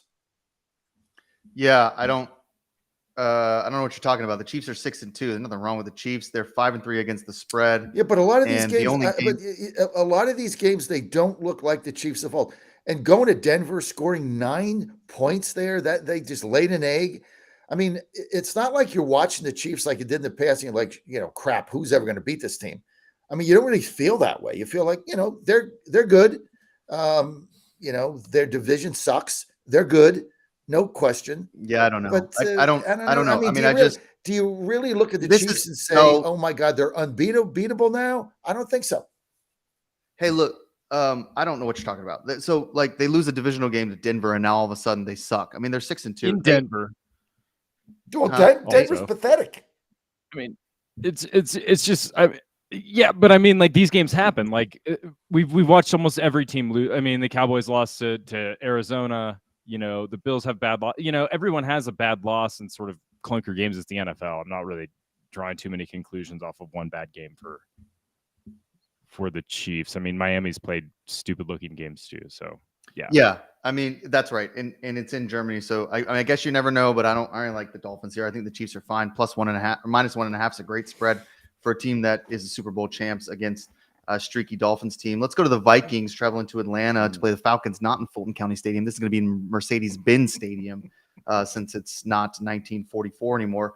Falcons are minus 3.5, and the over-under here is very low at 37.5. Not a lot of confidence in either team to score. The Falcons going to start Taylor Heineke this week. Ritter was benched last week against the Titans because he looked so bad. And then they showed a little bit of life with Heineke. I kind of like Heineke, so I kind of like the Falcons at minus 3.5. The Vikings stink. Nate, what do you think? Yeah, I mean, this is the quarterback we were all waiting for, right? I had this one circled. It was Jaron Hall making his debut against against Taylor Heineke. Yeah. This was what we were all Can't all believe waiting. it didn't make Sunday Night Football. I know, this is crazy. They didn't flex this game into like midnight on Tuesday. I like the under here, I guess. I just don't like. Minnesota actually has a pretty decent defense. And while I think Heineke is probably an upgrade over Desmond Ritter, who's just been a disaster, and that experiment probably went on for a little bit too long. It was probably bordering on inhumane how long they left him out there for to sort of wilt. But Ritter's not the answer. Heineke's probably better at this moment. I just think the under, though. I mean, how does Minnesota score? I mean, Atlanta doesn't have a great defense, but like, how is a 5th-round rookie Jaron Hall? I mean, maybe he looks like Tyson Bagent did, or something, and just erupts, or Will Levis did in his first week and just erupts in the first week. But I kind of doubt it. So I like the under here. I just don't see either team putting up a ton of points. Dad, we're a little behind in the schedule. We have a lot of games to get to. 30 seconds on the Vikings Falcons. Minnesota. Yeah, Most Minnesota. fast. That's it. Short and sweet there. I think you might be right. I kind of like the Falcons though. I'm going to go -3.5. I think the under is a pretty nice play as well. So let's get to the Seahawks at Ravens. Going to Baltimore here. West Coast team playing a 1:00 game. That doesn't happen very often, but traveling all the way out there to Baltimore. The Seahawks are +6. Ravens -6. Ravens look a lot better lately, looking like a team that could make a lot of moves. Do you still stick with your Seahawks? I mean, +6 is a lot, but I guess they are traveling on the road. Ravens have looked good. I kind of like the Ravens here. Okay. The Ravens just look like a real team. I mean, if you look at like, nerdy numbers like we sometimes do, like on like Football Outsiders, they do the DVOA. Ravens are like number one. The defense is number one. The Ravens just look complete. And even though I do kind of like Seattle quite a bit, this just feels like a Baltimore game. So, Baltimore's rolling. I like the Ravens here, laying the points. Dad. When you look at the way the Baltimore Ravens are playing right now, when they've got things together, this is maybe one of the most complete teams right now in the AFC, right? They play defense. You can't run on them. They've got speed in the secondary. They've got a very ferocious defensive line. They got probably in Lamar, maybe, one of the top 2-3 best quarterbacks in the league. Scary dude. He can run. And then you look at their situation of Seattle. Seattle's a good football team, but you got to fly across the country, right? You got a 10 a.m. start, plus your fall back, so you get an hour. So you got to fly across the nation, and you're coming into a very tough environment here. I like the Ravens. 6 is a lot, but you really got to ask yourself, right? How good right now is this Baltimore team, and how good are they getting? And I think Seattle's 1 year away. Look, I told you last week, if you want to make some money next year, you might bet Seattle to win the Super Bowl. They're probably going to be 25-30 to 1. But think about this. 8, because it's worth repeating, 8 of their starters, offense and defense, you got 22 starters, 8 of them are draft picks in 22 and 23. They have built Pete Carroll. I can't stand the guy, woke, all that, but he's a great football coach. The guy has built a program there that's very, very scary. And so I think this is going to be a tough game, but you got to go with the Ravens at home -6. Nate. Oh, you already picked. I already took All this. right, I like the Dad Ravens too. talked for so long that I completely lost my train of thought. Great analysis, though. Yeah, I was so embedded in the analysis that I had totally lost the idea that Nate had even picked a game because the deep analysis on the Seahawks is so great. Talking about them next year, that's not something we expect from you, but I love it. Let's do Cardinals Browns then. This is not a game we have to spend a lot of time on. Cardinals are +10, traveling to Cleveland 38.5. Nate, we'll start with you. John talked for so long that the line actually moved while he was speaking. It's now -11.5. It went from -10.5 to -11.5 while John was talking. Awesome. Because I was staring at it thinking, how do I bet this game? I still don't know. I guess there's just too much uncertainty. This is no pick for me. I mean, it looks like Clayton Tune could be starting for the Cardinals, which is probably going to be a disaster. At the same time, I can't lay 11.5 with the Browns, like basically ever as a matter of principle. So this is no pick for me, at least until we get some clarity on whether or not Kyler Murray's going to be playing in this game, which it looks like he could be. Who cares? He's designated for return. Who cares whether this guy plays? This is the worst team in football. They have no culture. They have no plan. They have nothing. They are going to get blown. They're not going to score a point with that defense. I don't care if Kyler Murray's playing or not, drawing up plays in the dirt, right? He hasn't been in the film room probably in the last 18 months. This is a lousy franchise. They are going to keep losing until Bidwell is gone, right? Nobody can stand the owner. You've seen the articles on him. He has a terrible culture in the front office, on the field. This team is a complete You talk about the Commanders. I would take the Commanders in a heartbeat, their franchise, over this team. Browns 11, 12, 15. I give a crap what it is. I'm betting Cleveland because they're going to shut them out. They're not going to score a point. Browns blowout at home with that crazy elf in the middle of the field. That's very intimidating. I'm going with the Browns. It's not intimidating. Nate, finish your analysis. I don't have any analysis really. I mean, I think that I don't have a pick for this game. I mean, I want to bet Cleveland and I want to find a way to bet Cleveland, but I don't want to bet or lay 11.5 points. So for me, Right. Oh, for God's sake. You guys are back to the, we can't lay over 10 points. We can't lay over 11 points. We can't lay 12 points in the NFL any given Sunday. Come on, man up. Lay the 12. We're just trying to be the one laugh your smart ass voice off. in the room. I'm not even listening to you anymore. Do you want to do the show alone? I mean, you're just like, We gotta man, get a little spice here, guys. Come on. stop drinking Beard Vet coffee. Yeah. Okay, let's go Here's your manic to episode Got for my later. beer vet. yeah, let's go to Rams at Packers here. Another game I had circled at the beginning of the year. I thought, well, this is the Super Bowl right here. Rams at Packers. Preview. Yeah, Rams +3 traveling to Green Bay, 38.5. Let's start with Nate so Dad can rest his vocal cords for a minute. This is another one that's tricky. It looks like, I mean, Matt Stafford is injured. It looks like he's maybe not going to play. I mean, he's missing practices, but for someone like Matt Stafford, doesn't really need practice to play, especially when your backup is Brett Ripien. You're really hoping that he doesn't have to play. And, you know, if Matt Stafford has to get wheeled out there in a wheelchair, it might be a better option. Or if he just has to play, like, you know, with his other hand, that might be a better option too.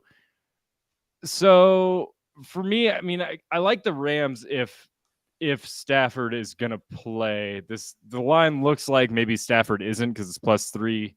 I guess I like the Rams either way, I guess. I don't know. I mean, I guess bet the Rams and then hope the Stafford plays and you get a field goal.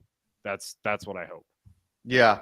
You know, I bet the Titans on Thursday hoping Pickett wouldn't play, and then I lost by 1. So I'm not playing quarterback wizard anymore here. I mean, this is just quarterback roulette this week. I mean, it's just who's going to play. Right. Dad, any thoughts on the Rams here? I love the Rams here taking the 3 in Green Bay. Green Bay is not a very good football team. Sorry, right? That's true. I mean, I played them a lot at the beginning. I love playing them at home. The Rams have shown me more than we expected. The Packers have shown us less than we expected. I expect Stafford to play. Even if he doesn't, I don't really care. I'm not a Jordan Love fan. I think this kid's got a long way to go, but Green Bay's given up a lot of yardage, both sides of the ball. Even though they're at home, there's no way I'm going to lay 3 on this team. So I'm going to take the Rams and 3 on the road. I think they go in there and pull the upset.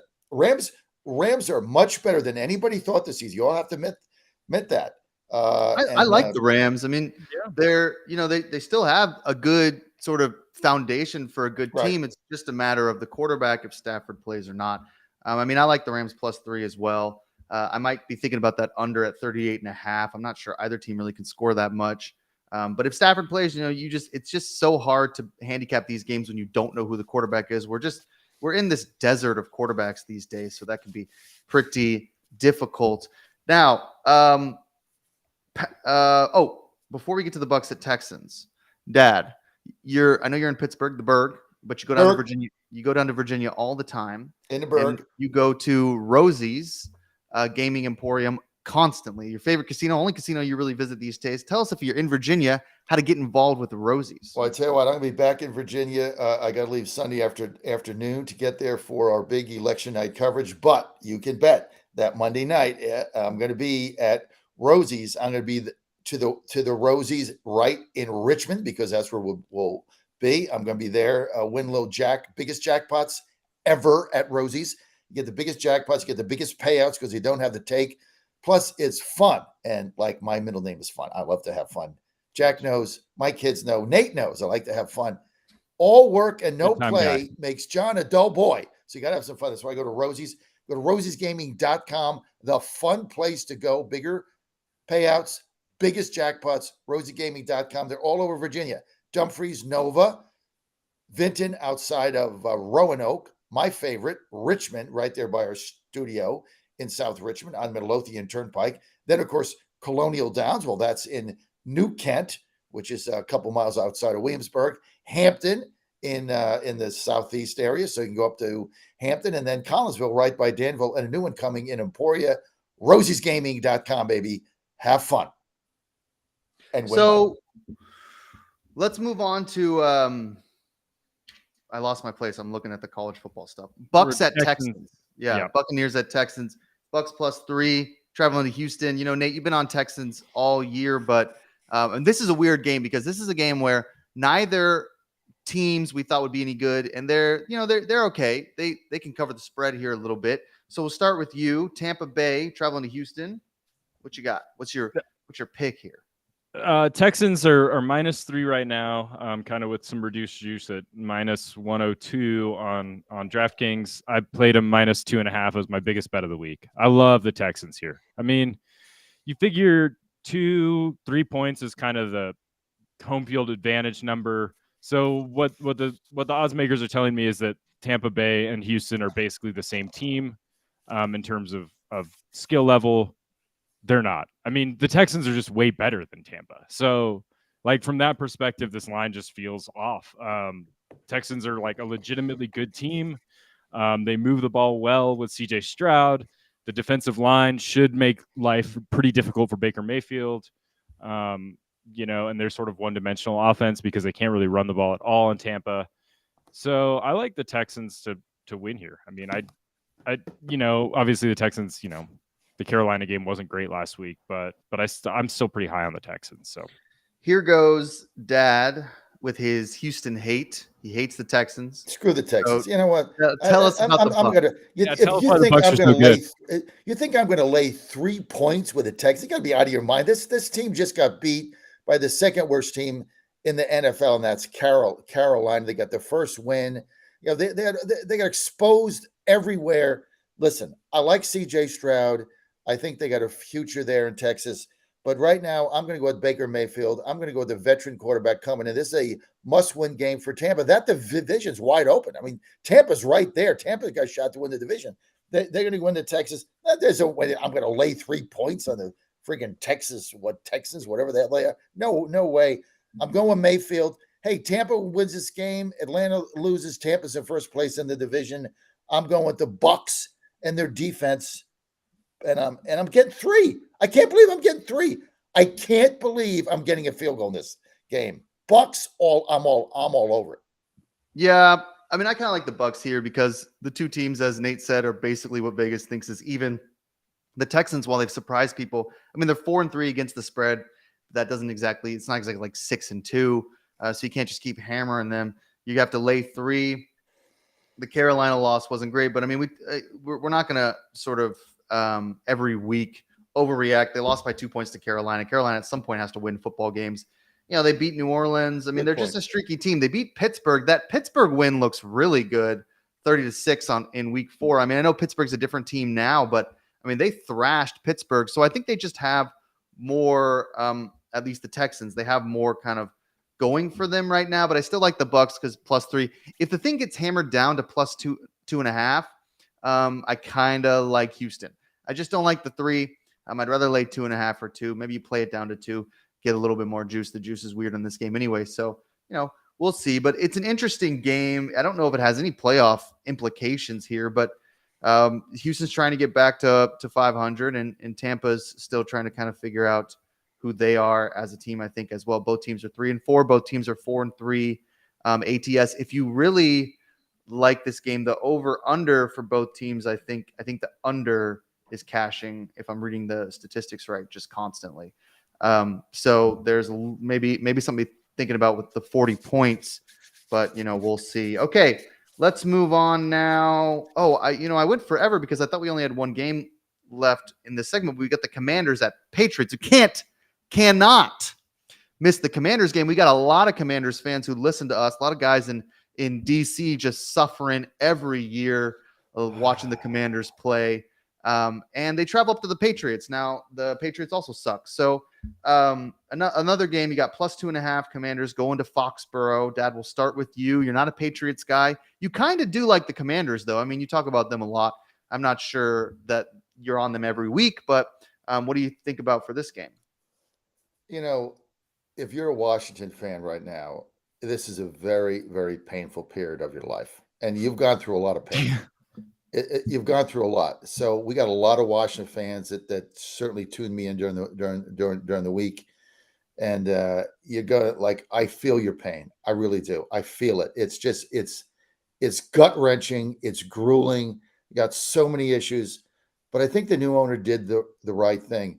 You've got to gut this team. You've got to gut it, and you just got to start over. And it's going to be a long haul, and you just got to dig in and say, okay, this is going to be a 3-year plan here. Rivera's going, Del Rio's going. None of these guys are going to be there next season.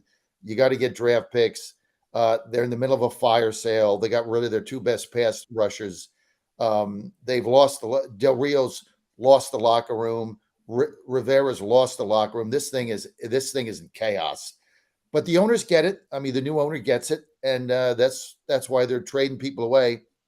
And this is going to be, you're just going to have to blow the thing up and start over. This is a 3-year rebuild. Here's the thing about the NFL. 2-3 years, that's it. You get a couple good draft picks, you're right back in it. But in the meantime, this is going to be painful, and this is going to be one ugly football team. New England at home. This is going to be a blowout, folks. Washington just traded their 2 best defenders on the edge. This thing's over. The fact that I can only lay 2.5, you're giving me money. Like, here's money. Take it. We don't want it. Thank you. No strings attached. Best bet of the week, New England -2.5. Yeah, I don't know how much I love that bet because New England sucks. Like, in their last 10, they're 2-8 ATS. And they've got 3 wins this year, something like that. 2 wins, I think. What's their record? I think they got 2 wins. I think they beat Buffalo in a shocker, and they beat the Jets, which is like great. I mean, they don't win and they don't cover. They're horrible. The Patriots are horrible, and I don't think the Commanders are that bad. I mean, I understand they're trading everybody away, they're gutting the team, but I still think that they can probably cover a small spread against a team that is just a dumpster fire in Foxborough. Yeah, I mean, the Patriots, aside from that sort of shocker against the Bills a couple of weeks ago, have not looked good. I guess I hate this, and it feels a little bit like a trap, and it probably is. I agree with John though. I mean, the Patriots' defense is decent. Anyways, sort of despite their struggles, it's probably the best unit that's going to be on the field for either of these teams, particularly since Washington traded away basically the strength of their team was defensive line, and then of course they traded away Chase Young and Montez Sweat. So I lean sort of Patriots here, but I don't think that it's the free money that John is describing. I mean, these are 2 very bad teams. This will probably be an ugly game, but I think the Patriots have to be the way to go because at least they aren't obviously tanking like the Commanders. They don't have the disarray in the locker room. I mean, Bill Belichick is still Bill Belichick. They respect his coaching staff there. I mean, would we even know though if they did have disarray in their locker room? Rivera and Del Rio have lost the locker room. This team has quit. They're done, and this is just going to be painful. And you're just going to have to go through it, right? We've all been through it. I was an Oilers fan when one season they were 1-15. It's painful. You got to go through it. And so these games, they're all going to be blowouts from now to the end of the season until they can get better players in the draft. So forget them. They're done. Yeah, I don't really understand the narrative that the Patriots have a good defense. I mean, they gave up 34 to New Orleans. They gave up 21 to the lowly Raiders. They gave up 38 to Dallas. And I'm not exactly sure, Mike McCarthy has drawn up anything revolutionary over there in Dallas. They gave up 31 last week to Miami. No shame in that. But I don't know where this narrative comes from, where the thing about New England is they just play like the best teams. I mean, they're Philadelphia, Buffalo twice, Miami. and Dallas, and even New Orleans is serviceable. But so I mean, maybe New England starts to trend upward, but I don't see it. I think probably the Commanders win this game handily. I'm on the other side here. Okay, we want to welcome in Mitch Rogers here, Hey, Mitch. one of our writers for us. He covers the Steelers in depth, so he's happy of the win there. Very surprising, Mitch. The Steelers with that record there and a good win on Thursday night. Thursday night football is always ugly, but an exciting win. And of course, John is up there in Pittsburgh as well, so he's got a front seat to all the Steelers games. Thanks for joining us on the show, Mitch. No, thanks for having me. Hey, Mitch, thanks for being here, and congratulations on your win Thursday night. I mean, it was a great win. Titans should have won that game, but they didn't. You got the W. We couldn't stop. You got a 91-yard drive at the end of the game. That's how you win football games at home. So congratulations on that. Hey, let me give a shout out to Nashville, because starting next Saturday, this Godzilla Wins is going to be heard in Nashville as we launch our new Nashville station, WENO AM 760 on the dial, the Flame, AM 760, the Flame. Next week, Nashville, we're going to be crushing it there. Tune us in. That's very cool.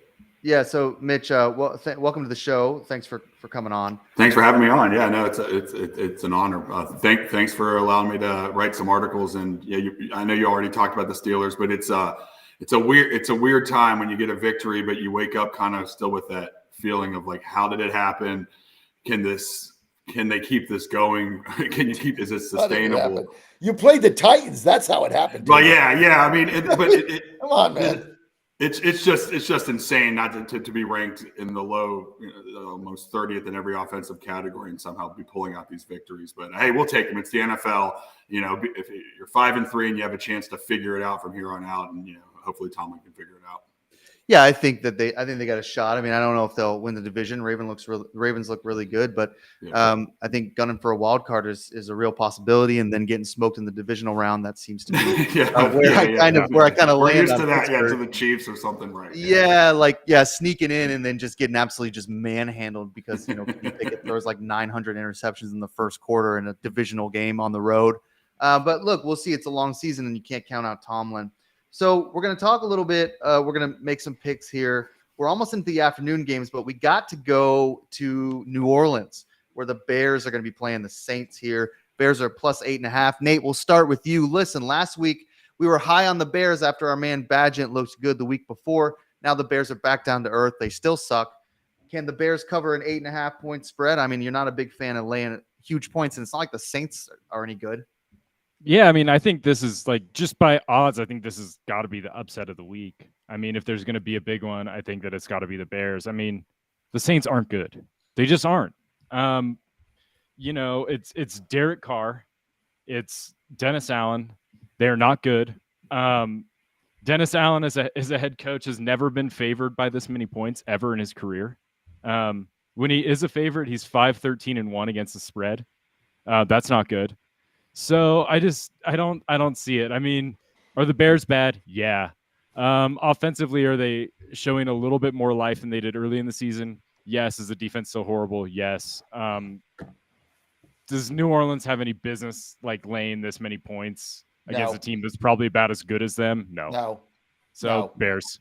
So no, Mitch, Bears. we'll get to Dad in a minute here, but Mitch, you like the Bears plus 8.5? I mean, really tough to lay 8.5 with a New Orleans team that's looked really bad. Yeah, but anytime I see that spread and I'm jumping all over the Bears, I'm thinking that's what Vegas wants me to do. The only reason I think New Orleans can take this and win by more than 8 is because you're seeing Alvin Kamara kind of get back to form a little bit.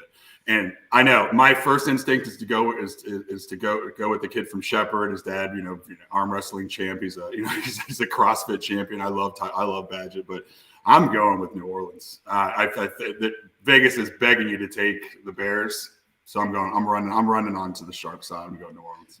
Look, Mitch, you might get along with my dad up here. He's never afraid to lay 8 or 9 points in any NFL game.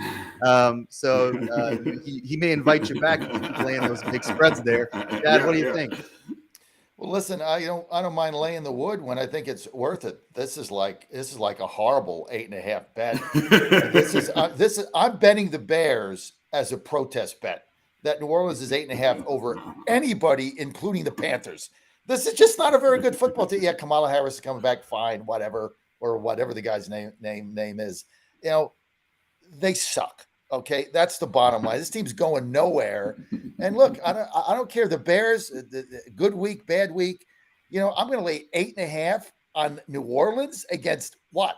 The University of Texas, maybe, but a professional NFL football team? No way. Protest bet Bears plus 8.5. Yeah, if Kamala Harris played for the Saints, I might take the Saints. I think she's got the. I think if you put Kamala Harris in the sideline instead of Dennis Allen, she's got the vision to win by 9. Alvin Kamara will be playing for the Saints. He plays football.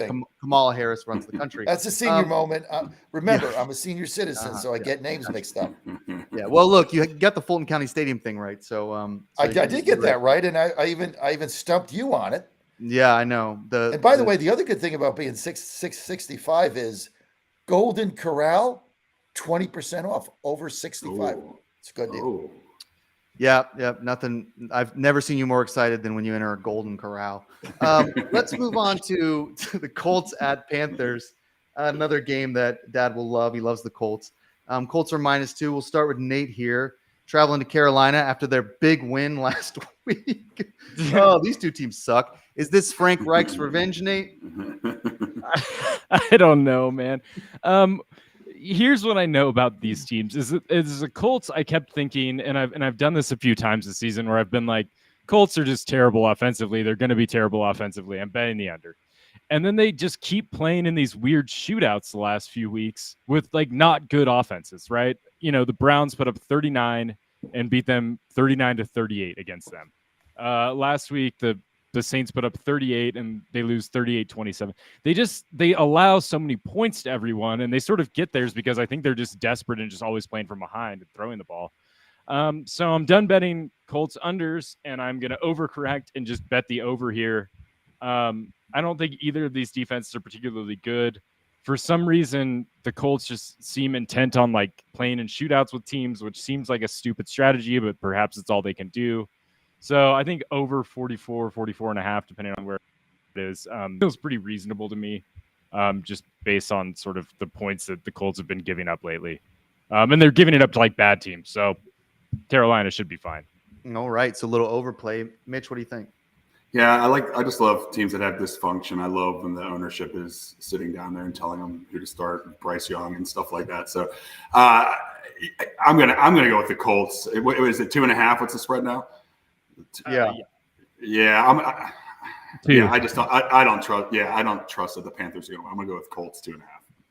Dad. Colts. Why? Because the Panthers suck. So they win a game. They beat Texas, who sucks. This is like ridiculous, right? Indianapolis has been in a bunch of games. I know that. Well, Minshew, guy's been around the block, right? What's he been with every NFL team except the Titans?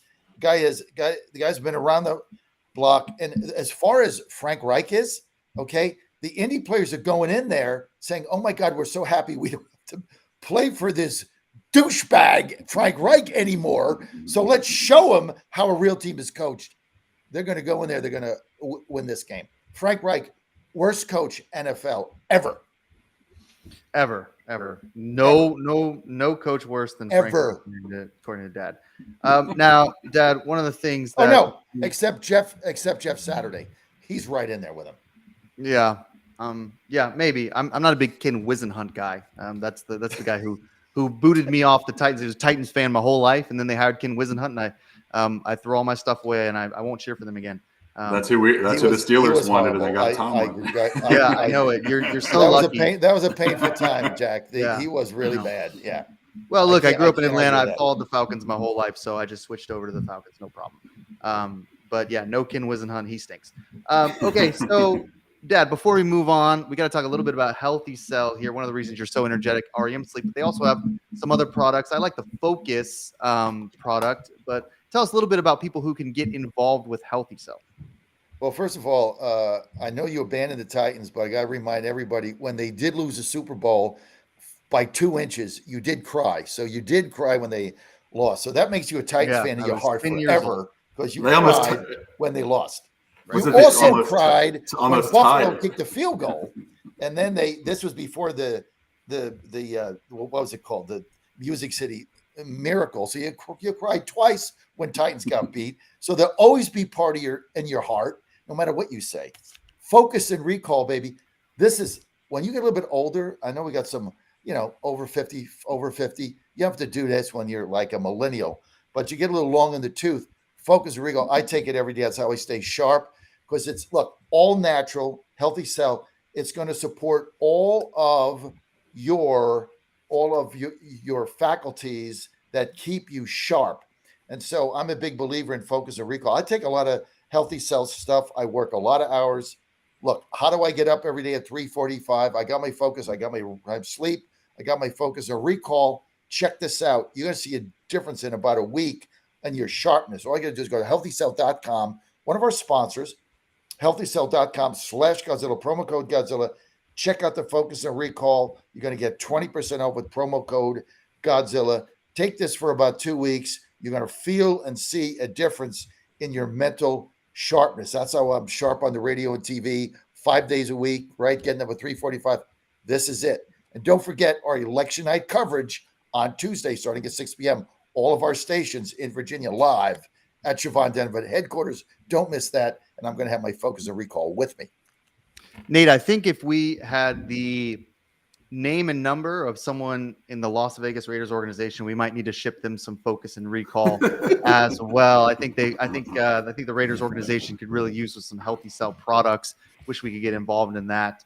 Healthy Cell, we love those guys. Go to healthycell.com and look at all their products and check them out. So let's look at the Giants at Raiders here. Not a game anyone seems to want to watch, but one that will be on TV, at least in Nate's market, anyways. Yeah. Yeah. So Unfortunately. stuck with those Raiders games. Giants are +2. So a little bit of an underdog there, traveling on the road, 37.5. I don't know how to handicap this game. I got to be honest with you. I haven't watched a lot of Giants or Raiders games this year. So I have no idea how to handicap it. I guess you go with the Giants, Nate, because the Raiders are a dumpster fire. They fired their coach, everything else. But, maybe there's a little, sometimes that happens. Then all of a sudden a team gets a little resurgence. So what do you think? I think that sometimes teams are resurgent if they have, good leadership in place elsewhere, like ownership, which the Raiders do not. This just feels like a mess. I mean, this doesn't feel like a sort of calculated change, and this team's just going to bounce back because Josh McDaniels is gone. This feels like a bad team that's getting worse. Fire a coach, fire the GM, bench handsome Jimmy, and now you got Aiden O'Connell for his second start. I guess I like the Giants here. They certainly can't be much worse than they were last week, where they managed -9 passing yards as a team. And in that losing effort to the Jets, 13-10, that's -9 total passing yards. Danny Dimes, baby. But Danny Dimes is back. That wasn't Danny Dimes' fault. Oh, that wasn't Danny Dimes? That was Tyrod Taylor and Tommy DeVito managing Danny those. Dimes. Oh my managing God. those -9. Is that what you guys Danny call Dimes him? is Danny back, so Dimes. Take the Giants. So Giants +2. Mitch, you going with the Giants here? Man, you're in one bad spot if you're the underdogs to a Raiders team that fired everybody and Aiden O'Connell is your quarterback. Yeah, it was supposed to be the Waller revenge game, but he's hurt too. I you know what? For some stupid reason, I'm going to go with the Raiders again. Vegas wants everyone to take the Giants. I'm just jumping on the other side here. And again, in a meaningless game, a crap game, I'm going to go Raiders -2. Yeah, Dad, I kind of like the Raiders bet. I agree with Mitch here. I think the Raiders can't jump all over the Giants, and I think everybody wants to take the Giants. I think Vegas is baiting them to do, but tough to outsmart Vegas. What do you think, Dad? So last season in the first game, everybody was saying what a great coach is Brian Diebold's going to be and how the Giants are going to be so great. They beat the Titans in the first game. They come back in the second half in Nashville. They go for 2 at the end of the game. They get it. Then Fat Randy misses a field goal, and everybody put this guy up on a pedestal like he was going to be like the coaching genius of all time, right? Last Sunday, 4th and 1, 23 seconds to go in the pouring rain. You hand the ball off to Barkley. one of the best running backs in the NFL. You get a yard, you go home. Instead, you kick a field goal in the rain, miss it. And then Jets go down, tie it, and then you win the toss and you elect to receive when there's been 30 punts in the game. What, you got to be an idiot. Kick the ball, stop the Jets, get it at the 40, make 20 yards, kick a field goal, win the game, and go home. It's what the Giants are doing is unbelievable. And I love whoever coined Danny Dimes. They sunk $140 million in this guy's pathetic. Raiders fires their coach. He was a disaster. He was a walking, talking disaster. I'm going with Vegas at home -2. Giants are done. So we're going to move on to our saucy game of the week here. Cowboys at Eagles. We got 3 games to get through in 10 minutes. So we got to go pretty quick, but we want to pause and do our saucy game of the week. This is our NFL saucy game of the week. Cowboys at Eagles, baby. Huge game for Nate, huge Cowboys fan. NFC East rivalry. Cowboys traveling up to Philly. Philly's -3. Over-unders 47. Dad, tell us about Red State Barbecue. Tell us how people can get involved. This is some of the best barbecue sauce you can get on the market, and then we'll run through these games very, very quickly. Well, Mitch, thanks for joining us. Welcome to the team. Mitch, do you like grilling? I love grilling. You like beef, right? You grill. You want to get the best barbecue sauce ever made, and that's a Red State BBQ, right? I got my bottle right here, Kentucky small batch. They got 7 different flavors. I got to send them to Nate. I forgot, Nate. After this thing, send me your home address. I got to send them to Nate because I can't send them to Jack because he's a vegetarian or something. I think he eats. I buy no. I buy Red State every week, so don't throw me into that. What Mom says you're making all I know is you're coming for Thanksgiving. Mom says you're making the stuffing, right? That's all I know. So we're looking forward to that. But you got to go to redstatebbq.com, promo code Godzilla 10. I like the Kentucky batch. Mitch also got to get the Memphis sweet. Yeah, I can put this on anything. Brisket. I put on hot dogs, right? In fact, I had a turkey sandwich yesterday, right? For lunch. I even keep Red State BBQ in my refrigerator at the studio. Guess what I put on it? Kentucky batch, baby, right on my turkey sandwich. This stuff is the best thing you're going to find. You're going to love this stuff. If you love barbecue sauce, best in the nation, go to redstatebbq.com, redstatebbq.com, promo code Godzilla 10, get 10% off. So we got 3 games to get through here, but we're going to do Cowboys at Eagles, our NFL saucy game of the week. We'll start with Nate, Cowboys super fan. Nate, can the Cowboys pull it out +3? Maybe like a money line. Absolutely. Give them to me on the money line. There we go. Cowboys win. See, the thing about me is it's been very emotional being a Cowboys fan this season. I came in with pretty high expectations, and they lost to the Cardinals, and I thought, well, it's just like every other year where they're stupid.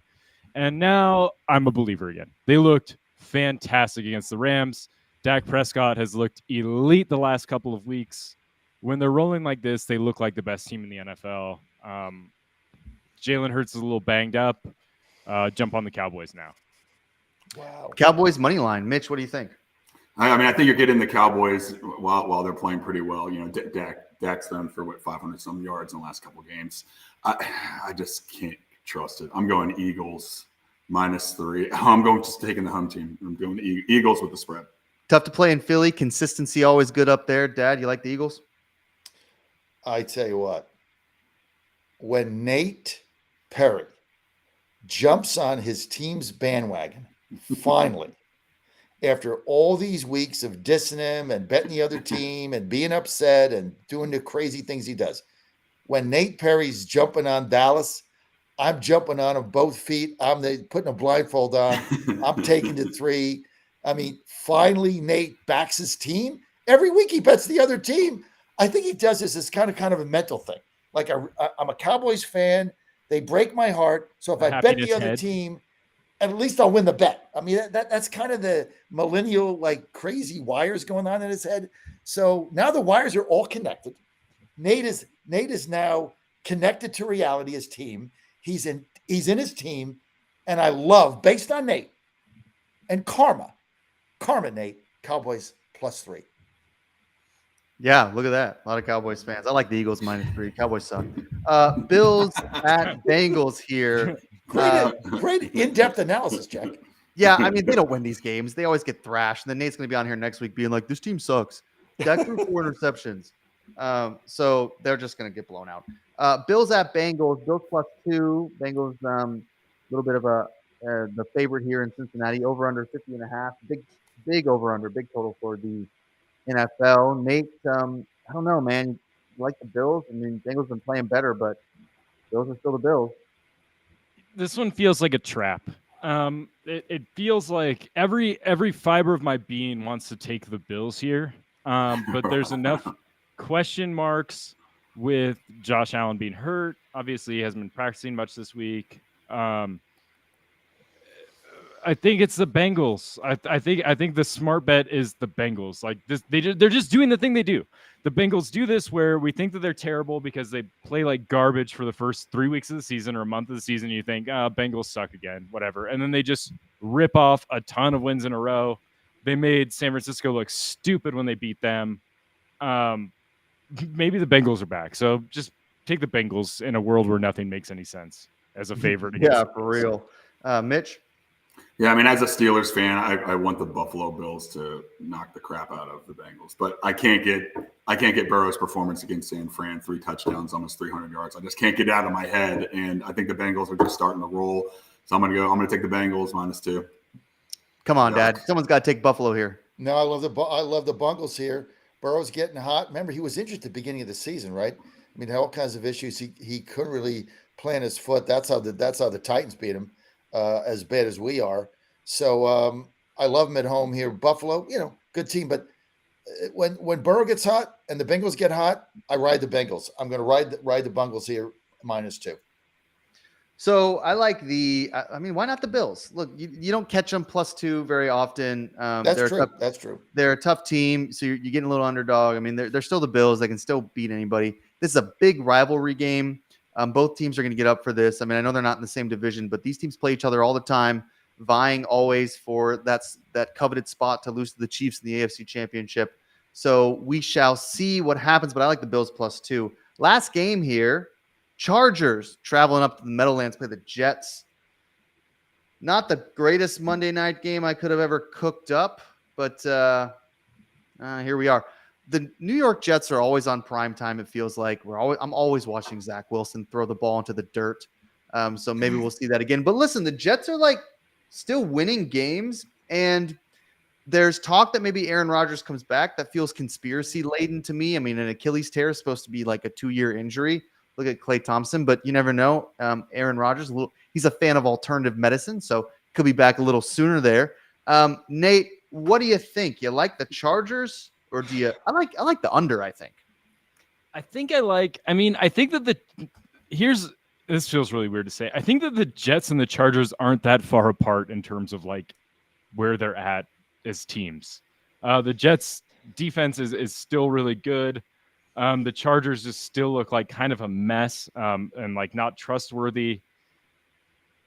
I mean, I want to take the 3.5 here with the Jets at home, just because I don't feel like there's a huge gulf between these teams. But man, it comes with a lot of reservations. I mean, Zach Wilson, if you look at the advanced stats, Zach Wilson actually had a worse EPA than Tyrod Taylor and Tommy DeVito in a game where they passed for -9 yards.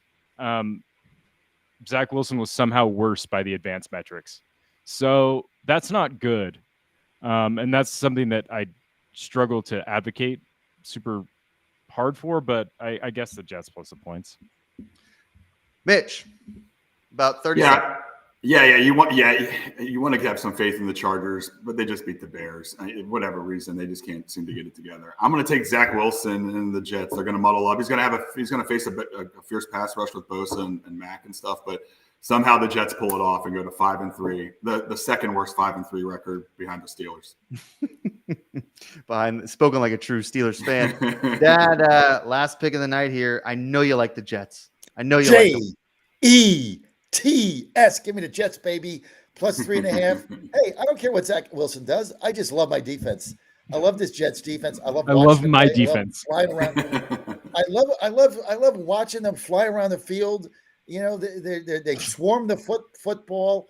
I love watching their baldy-headed coach, cheering on the sidelines. They suck, but they're a fun team to watch.